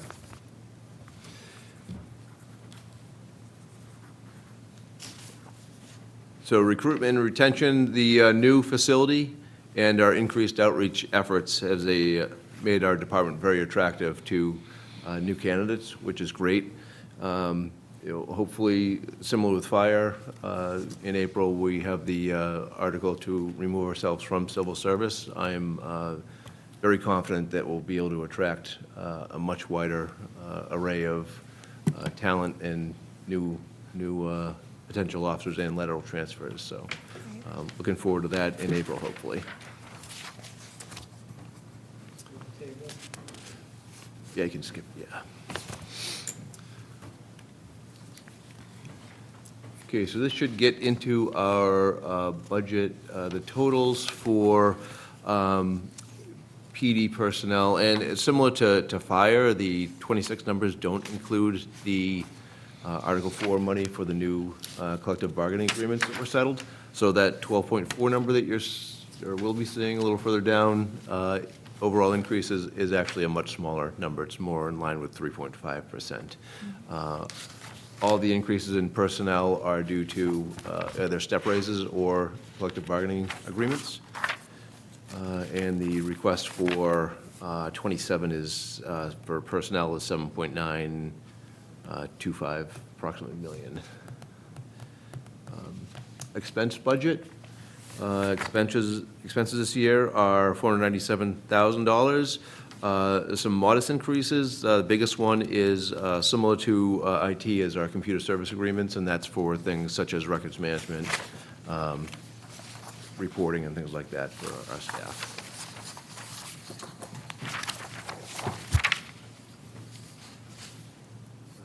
And that's last year's capital, so it's not applicable to this presentation. And that's it. I don't have cute kittens to show or boats, so. Darn it. Hard to follow. Yeah. Mr. Roger. I could march Opry in if you're. I know. I think we could use Opry in some of our meetings. I know. Well, thank you, Chief and Deputy Chief, for all you do, and you lead a fabulous, very impressive department, and I know we're all very grateful. Familiar with the collective bargaining agreement, so understand that. Okay, and the overtime, that is also reflective of the new CBA, correct? Yes. Okay, and then the computer service agreements, I remember we spoke about the software necessary for accreditation. Is that what this is? Can you just A explain? lot of that it is little bit? accreditation, so a lot of that's policy management, and the officers being able to go in, view policy, sign off on it. It also houses all of our policies and departmental orders, so personnel orders, special orders, general orders that we issue. It houses all that. The personnel management is also included in that, so basically, if you think about a personnel file, it's everything that's in there. There's an online compliment and concern portal too, that the public can go in, and if they had a positive interaction with an officer, they can go in and put that in there. Or if they have a concern with the way something was handled, they can also go in and log that there too. Okay. So that goes right into that system. It's tagged to the personnel that are involved, and if investigation is warranted in a concern, would be able to transfer that into internal affairs and do an investigation from that. So everything's sort of tagged and tracked across all platforms. So it's Great, much more efficient. very efficient. Yeah, Good. better than paper that we were dealing with forever. So Yes, and I know you mentioned the mental health clinician, and that is part of the clinical services budget, clerical services, I think it is. clerical services? Right, I think, I believe she is under. She's professional service, so she is in there. Correct. okay, Yes. great. And obviously, that was a position that I was thrilled to be able to add a few years ago. How is that working? And Incredible resource to the community, really, really well received. People have nothing but praise when they deal with her, and she's able to provide people sort of immediate on-scene assistance, and then follow up, to if our officers have an interaction with somebody that warrants follow-up with Aileen, she's able to follow up with them and provide service to them and their, household members too, so. great, excellent. Do you feel like that position is fully staffed, or we need more of? No, I More mean, of- she's obviously very busy. Yes. We're very fortunate in Hingham. A lot of departments don't have the luxury of having a full-time mental health clinician, where we do. A lot of departments share with other agencies like we used to before we Right. got the full-time position. So we're very fortunate, and she keeps herself quite busy, so. I'm sure. Excellent, thank you. Julie? Yes, well, I echo that I'm grateful that we have a full-time mental health clinician, and that's very helpful for our community.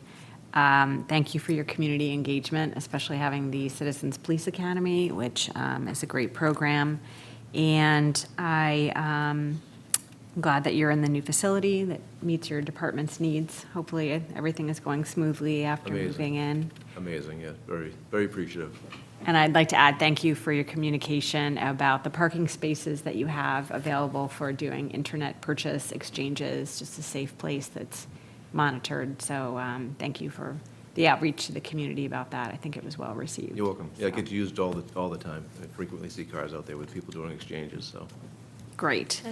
The only other question, the question I have is just the sort of echoing the same question that I had for fire. It's contemplating leaving civil service with the article for town meeting in April. What effect would you see on your department and in the budget? Well, again, just like fire, we're hamstrung by civil service and the rules and regulations that they have. Well, as you all see, when we call for a list, we frequently, expire all the residents so quickly, and we're forced to go back, and we're calling for hundreds of names from civil service. It's so inefficient, where if we were able to leave civil service, have our own hiring process, it's people that apply that just want to work in Hingham. So it's going to be much more efficient. We'll attract a better pool of applicants, I think, and departments that have left civil service have seen great success in recruitment and retention. They've seen a much hiring increase and percentage increase that they were able to do over civil service. Okay, and then you would see an effect at some point on your overtime budget? Yes, definitely. The effect on overtime is going to be more long-term. Yep. Because when you hire somebody, it's usually a year out before they're actually on the road and count towards manning. So, but right now we have 6 openings.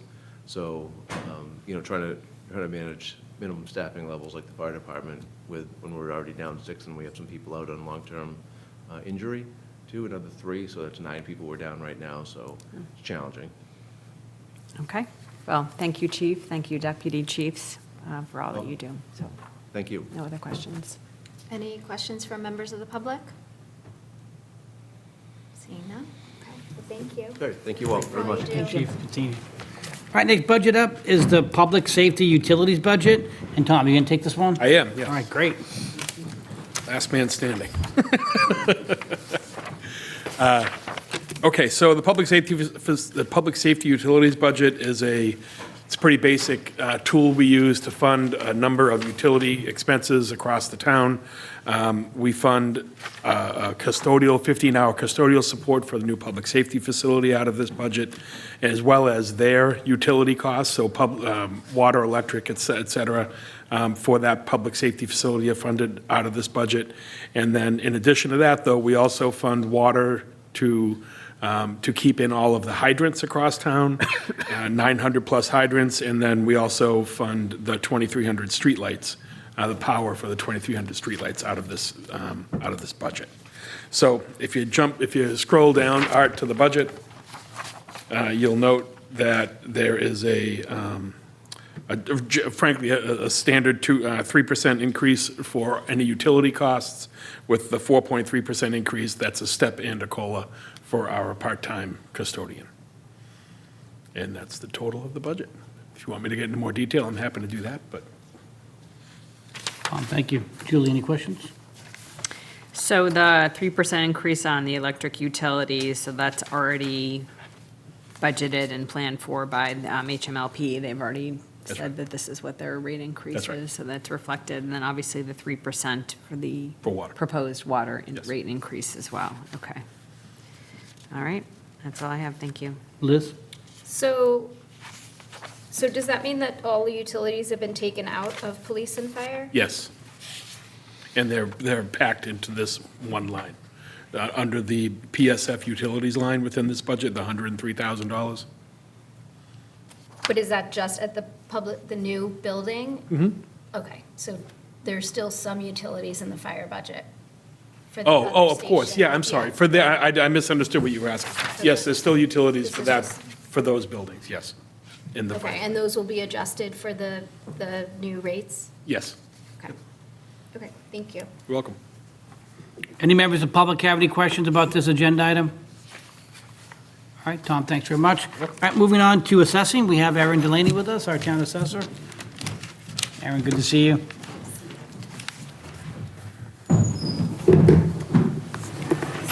Good evening. I'm Erin Delaney. I'm here to present the assessor's budget.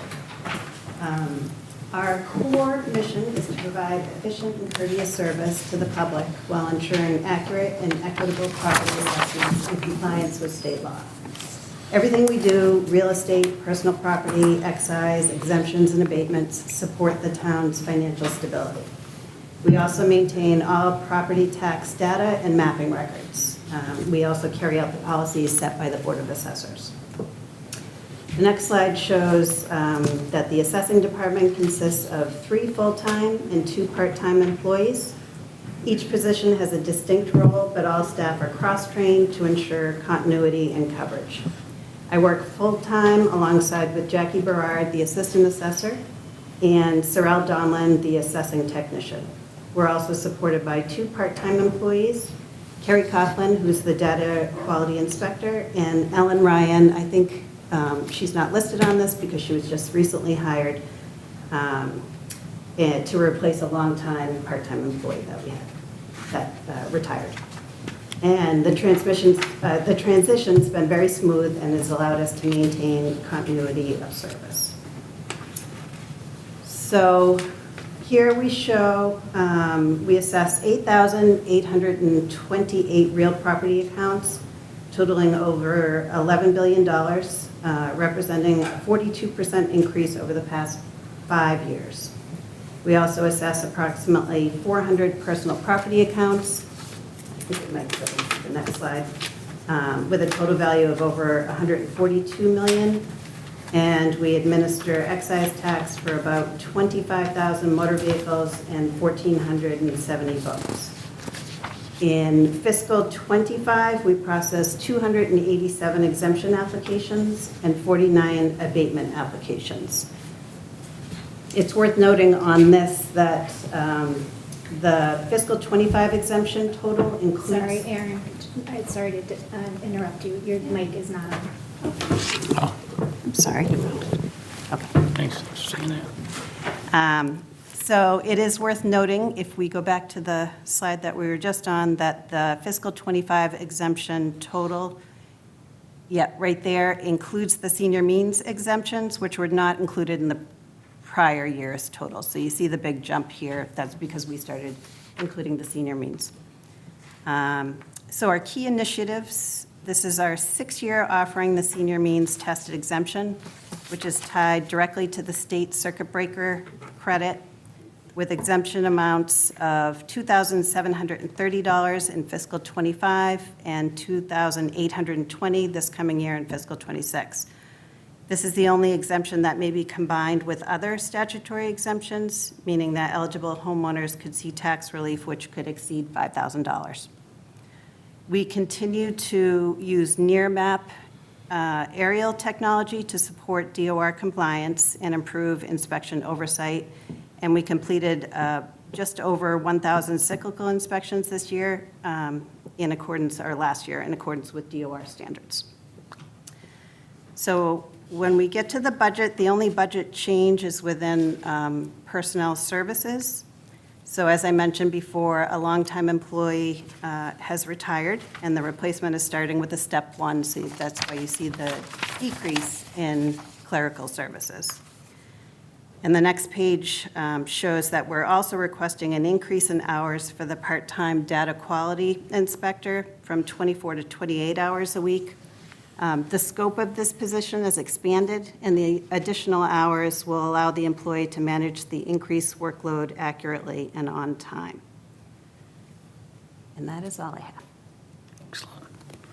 Well, Aaron, thank you very much. Thanks for all you do. I really appreciate your work with Senior Means program. It's been fantastic, and amazing to think it's a 6-year in there. I know. You know, really, it's great. We Yeah, saw it's that. flown by. All right, Julie, any questions? I can't think of any moment. Can you go to Liz and then I'll see if I can go to something? Liz, you're up. All right. Thank you, Aaron, With for all something you great. do. That $11 billion number is quite impressive. So the clerical services, it's a new full-time person, correct? Or new part-time? Part-time. A new part-time, okay, and that's at the different step. Yep. Okay, and then it looks like all of the expenses are the same as last year. Our level, yep. Level set, okay. When do we have to do the reassessment of the whole town? That's cyclical, right, every couple of years? Every 5 years now, it used to be 3 years. Okay. So it'll be in fiscal '28. 28, okay. And is that the reevaluation services line that would Yes. bump up? Yes. In FY '28? Exactly. Okay, got it, thank you. You're welcome. And anything, or? I did think of a question. Thank you. You're up.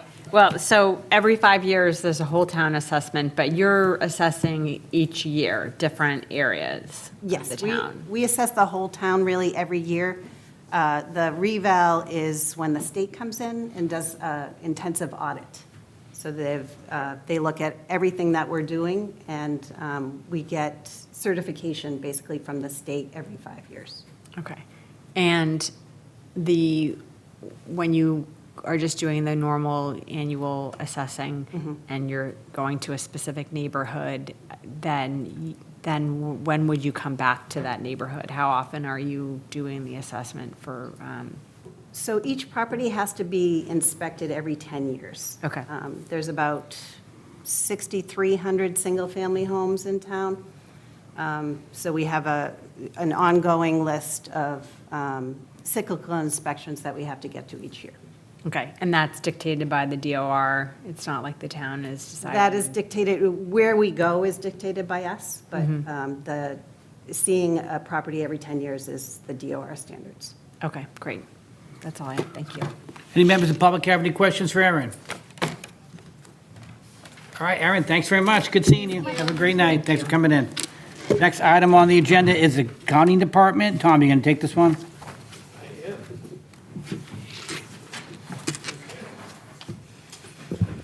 Okay, the accounting department is staffed with 5 employees. It is made up of a town accountant, an assistant town accountant, a retirement administrator, a payroll specialist, and an accounts payable specialist. Those folks do weekly payroll. They, do payroll for the town, the school, the SHREC. They coordinate the financial audit every year. Our annual comprehensive financial report is run through them and overseen by the accounting team. Obviously, they support the budget development. All of our DOR filings are done through the accounting department. They also manage our workers' compensation and unemployment claims, as well as supporting several town committees, including the audit committee and the advisory committee, et cetera. And then they oversee retirement office operations as well. Some key initiatives that they're working on, and I apologize, Ann just is unable to be here. I should have started with that, but otherwise she would have liked to have done this herself. They are continuing to decentralize the rollout of Munis by having the department heads remove some manual efforts and have the department heads input data directly into Munis. We are expanding our digital transformation across financial operations by digitizing records.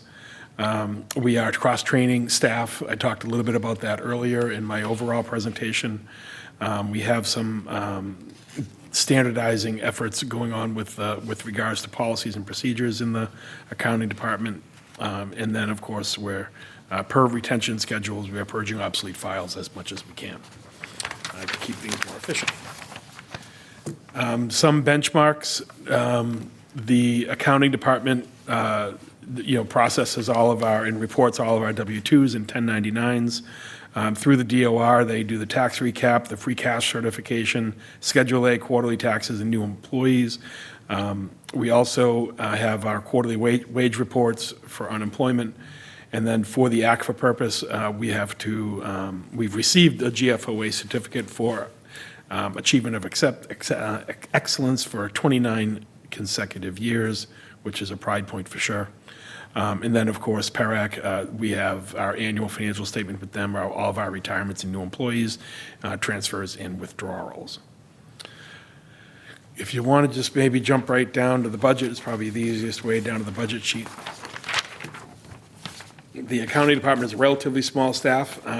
No one in there is receiving a longevity, so and the department head is on contract, so the rest of the wage increases within the, on the wages side is steps and COLA. And then on the expense side, we've level funded their expenses. On the other services, we have the audit services are contractually a 10.2% increase that we've, where we're going to continue with our auditing services. So that was just a contractual increase. And as far as their additional request, they did ask, as I mentioned earlier, for a full-time payroll, a second payroll expert or specialist.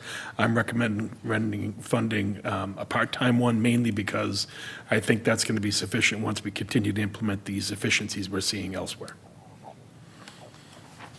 And I'm available for any questions. Just real quick, Tom, can you explain like the offset with the Shrek for the clericals support? So they process all the payroll for the Shrek. Makes sense. Yep. All right, thank you. Liz, any questions? So just to make sure, this is related to my previous question, make sure I'm understanding this. So this 113 for clerical services, that is what is coming out of our operating budget? Yes. So it's plus 17,000 being paid for by Shrek? Exactly. It offsets that. That's right. Exactly. Okay. But it's not 17 less No. from 113? No, it's the 13 is 113 plus already 17. less the 17. Got it. Right. Perfect. Okay. Thank you. Yep. Julie, any questions? No questions. Any members of the public have any questions about the accounting department budget? I had seen none. We would turn to dispatch services, and Tom, you can take this as well? I am. So I am, by virtue of being the town administrator in Hingham, I am the town's representative on the board of directors for the South Shore Regional Emergency Communications Center, otherwise known as SHREC, our 911 dispatch center. SHREC is made up of 4 communities, Hingham, Hull, Cohasset, and Norwell. They are staffed with an executive director, Aaron Smith, a deputy director, 6 supervisors, and 19 full-time dispatchers, 1 part-time clerk, and 3 per diem dispatchers. They are based here at Hingham Town Hall, for which they provide some cost relief to us as rent and other services that we provide. If you want to just jump down to the budget, I can explain the way the budget is put together. So the SHREC budget annually is a function of, I think you're in the wrong budget. I was going to say that their budget sheet is it better not be that big. That's a different one. That's the count. The SHREC, well, he's finding it. The SHREC budget is a mathematical equation every year based on 2 factors: all 4 towns' populations, and the 4 towns' call volumes that are generated by the town through the SHREC. This year, we've only seen a 0.07% increase. That's in large part because our call volume is pretty steady, but other towns' call volumes have gone significantly higher, and therefore the math changed, and our budget didn't change very much as a result. So the SHREC board voted a couple of weeks ago its final assessments for the year for FY27, and ours was $1,090,100. Art, I think it's page 31. Does that make sense with your packet? You have it in your packages, it's not in the... It's just not on that sheet. No, I know, but at the bottom of my sheet, it says page 31, so if you're trying to find it, I'm just trying to direct you to page 31. There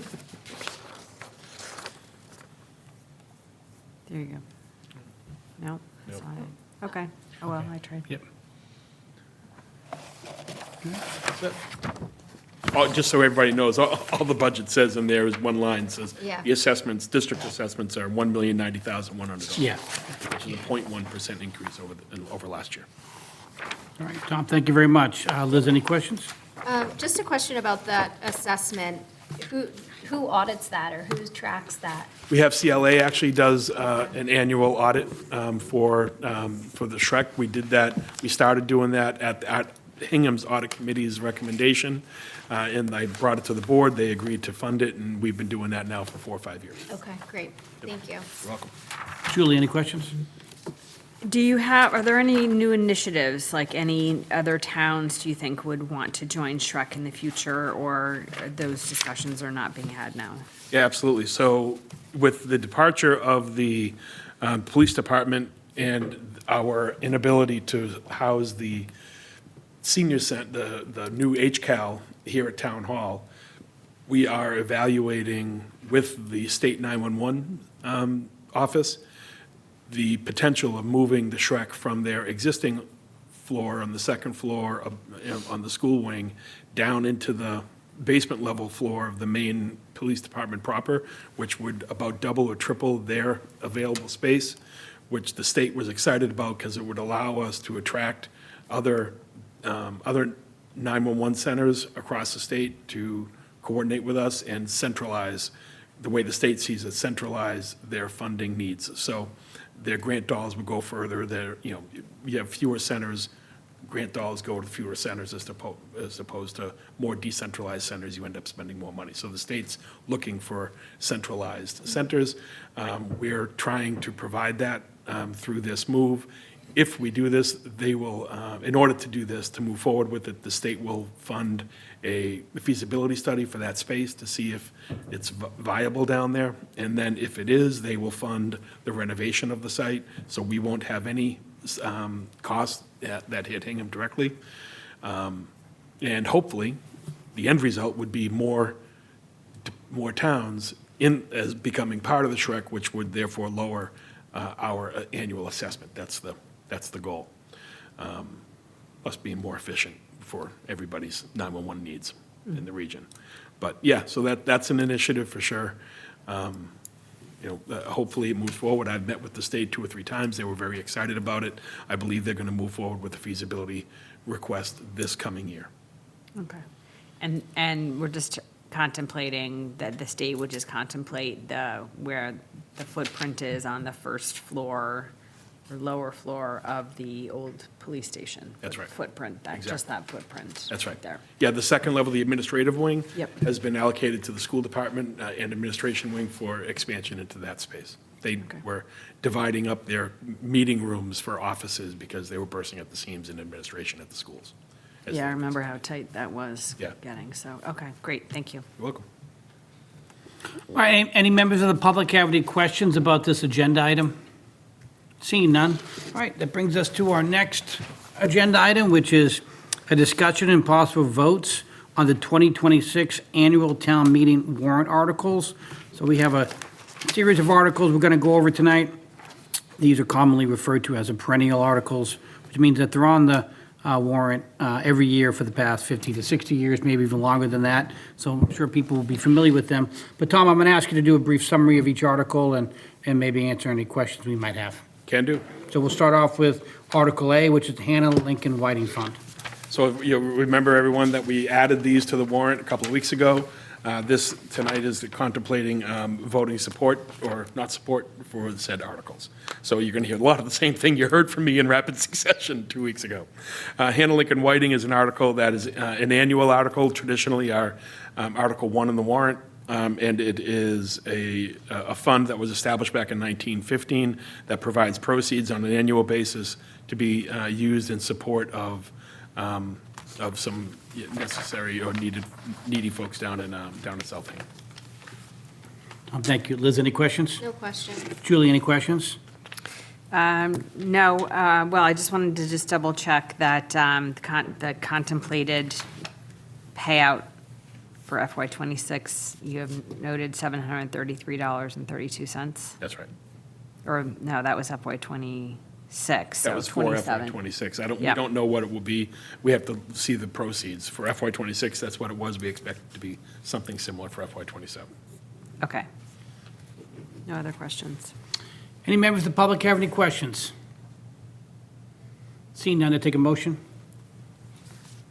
I'll make a motion to recommend favorable action on Article A, Hannah Lincoln Whiting Fund. Second. All those in favor, Liz?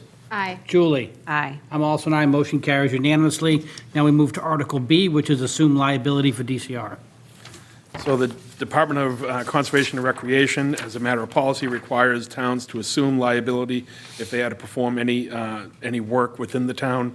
In accordance with that statute, the town would assume liability for all damages to property sustained by any person as a result of such work performed by the DCR. Julie, any questions? No questions. Liz? No questions. Any members of the public? I take a motion. I'll make a motion to recommend favorable action on the Article B, assume liability for DCR on rivers, harbors, et cetera. Second. All those in favor, Liz? Aye. Julie? Aye. I'm an aye as well. Motion carries unanimously. That takes us to Article C, which is the reports of various town committees.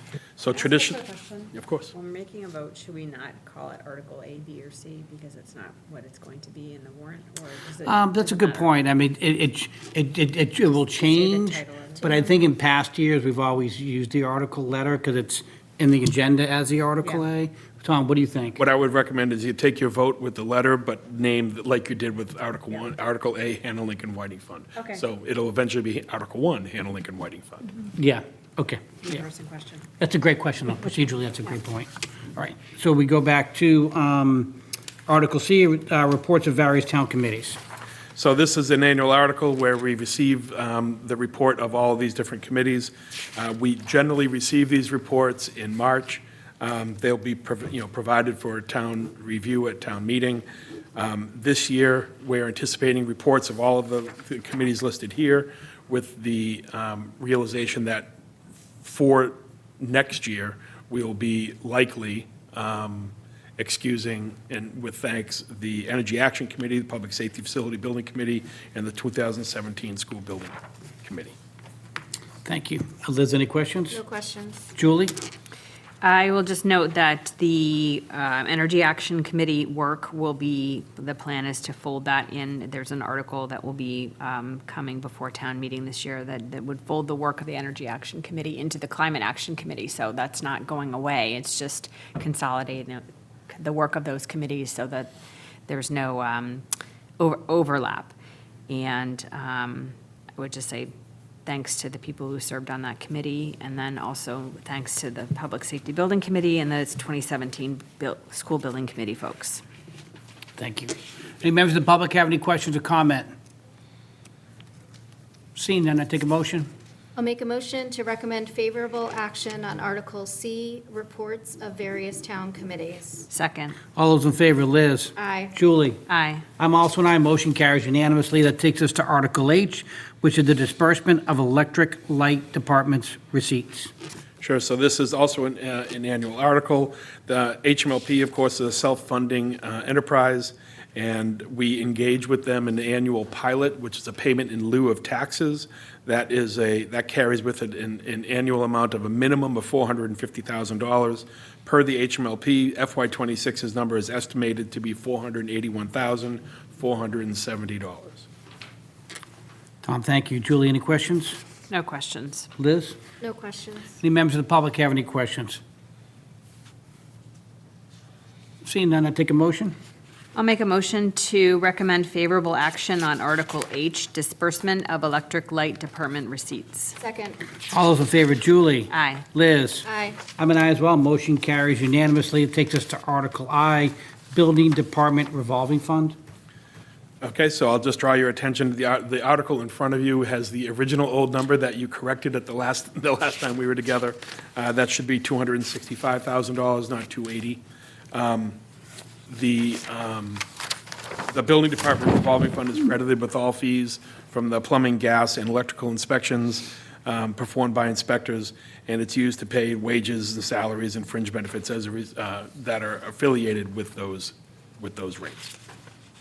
Thank you. Liz, any questions? No questions. Julie? No questions. Any members of the public have any questions? All right, seeing none, I take a motion.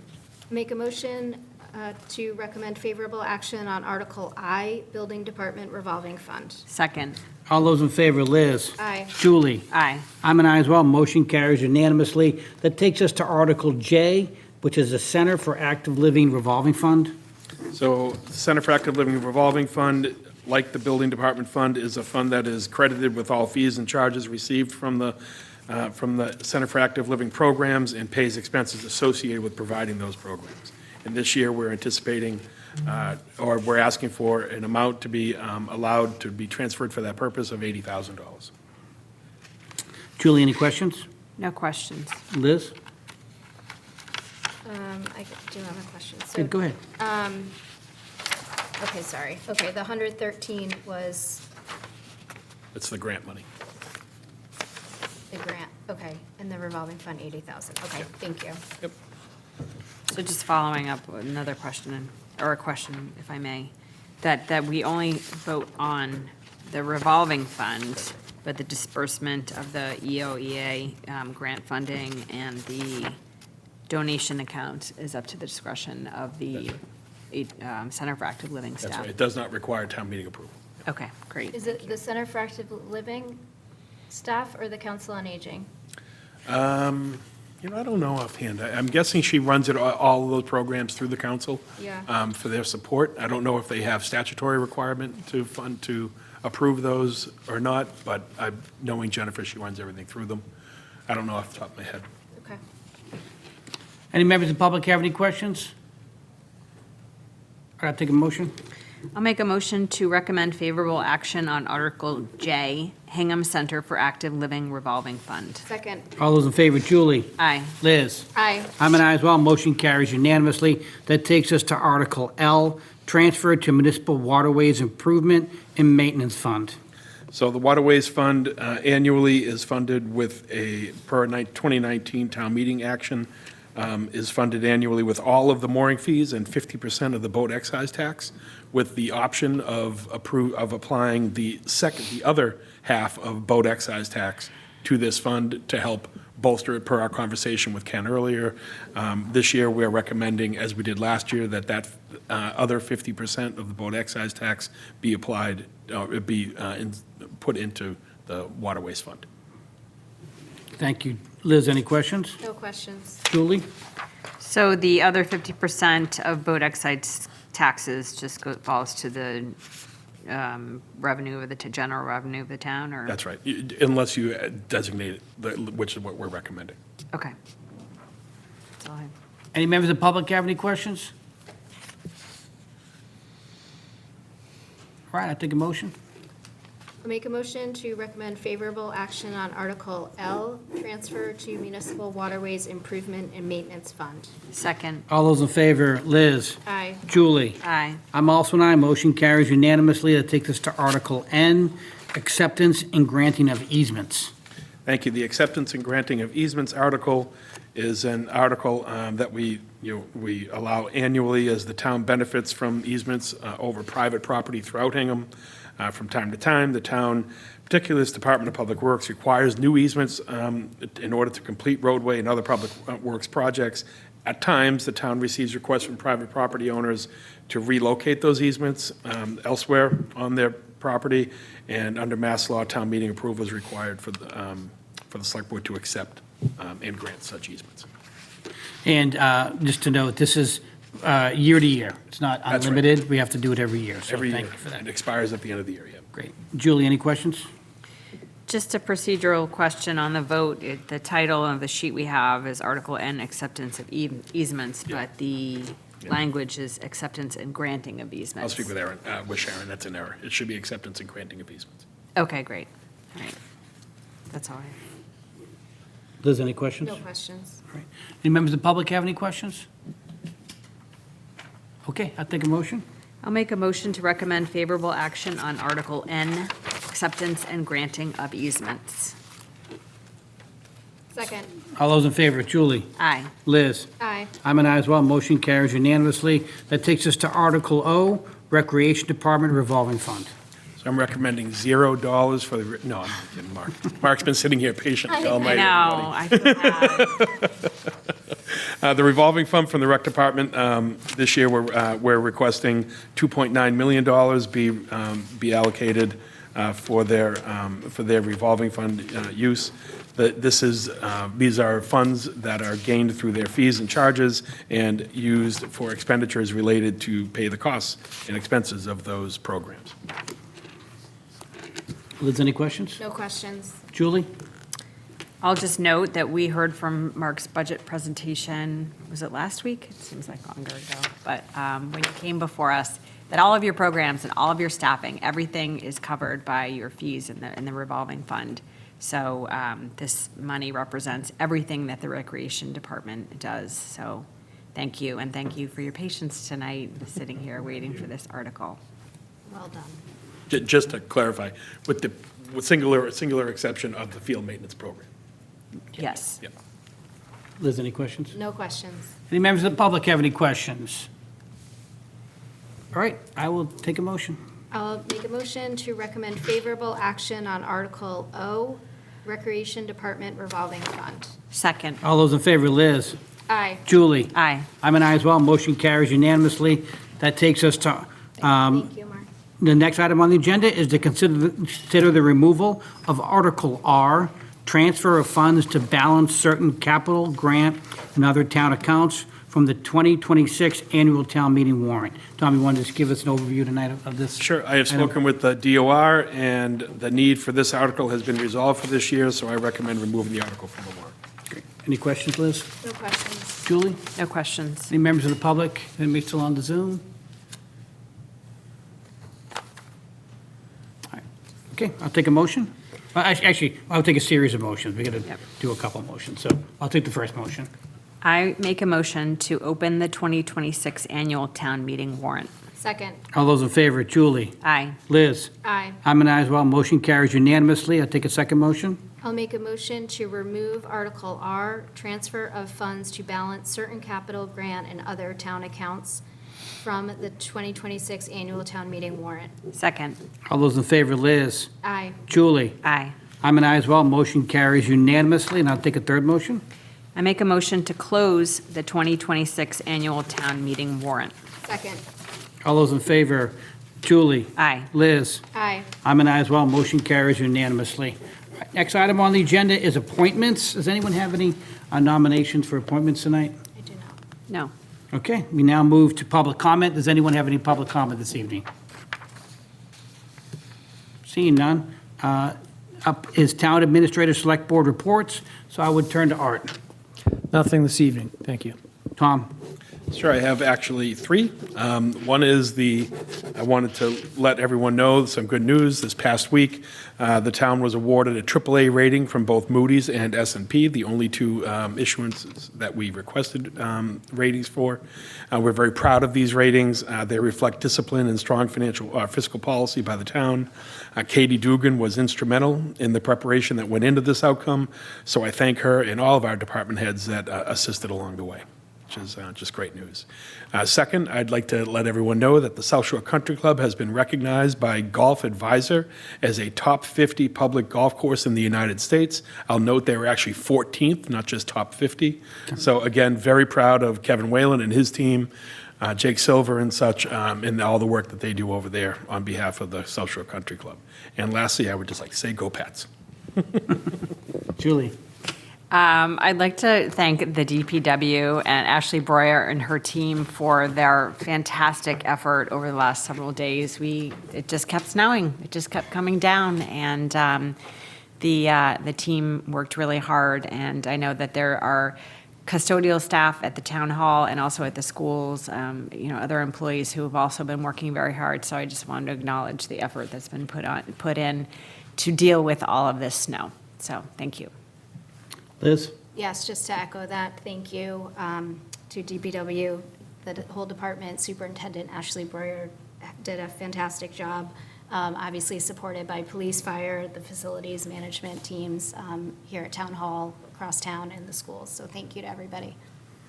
Yeah, it was major storm, 23 inches of snow on Monday morning. I was out shoveling my driveway, and I see a plow coming down. It stops right in front of my driveway, window rolls down, and it's actually Ashley. And she's like, I'm out doing this. leading by example like she always does. And it was a tremendous effort by the DPW. Also echo both Liz and Julie's comments. You know, fire department's out there in that weather, police department's out there in that weather, HMLP standing by. It was a phenomenal effort. I'm very appreciative to our employees for what they did.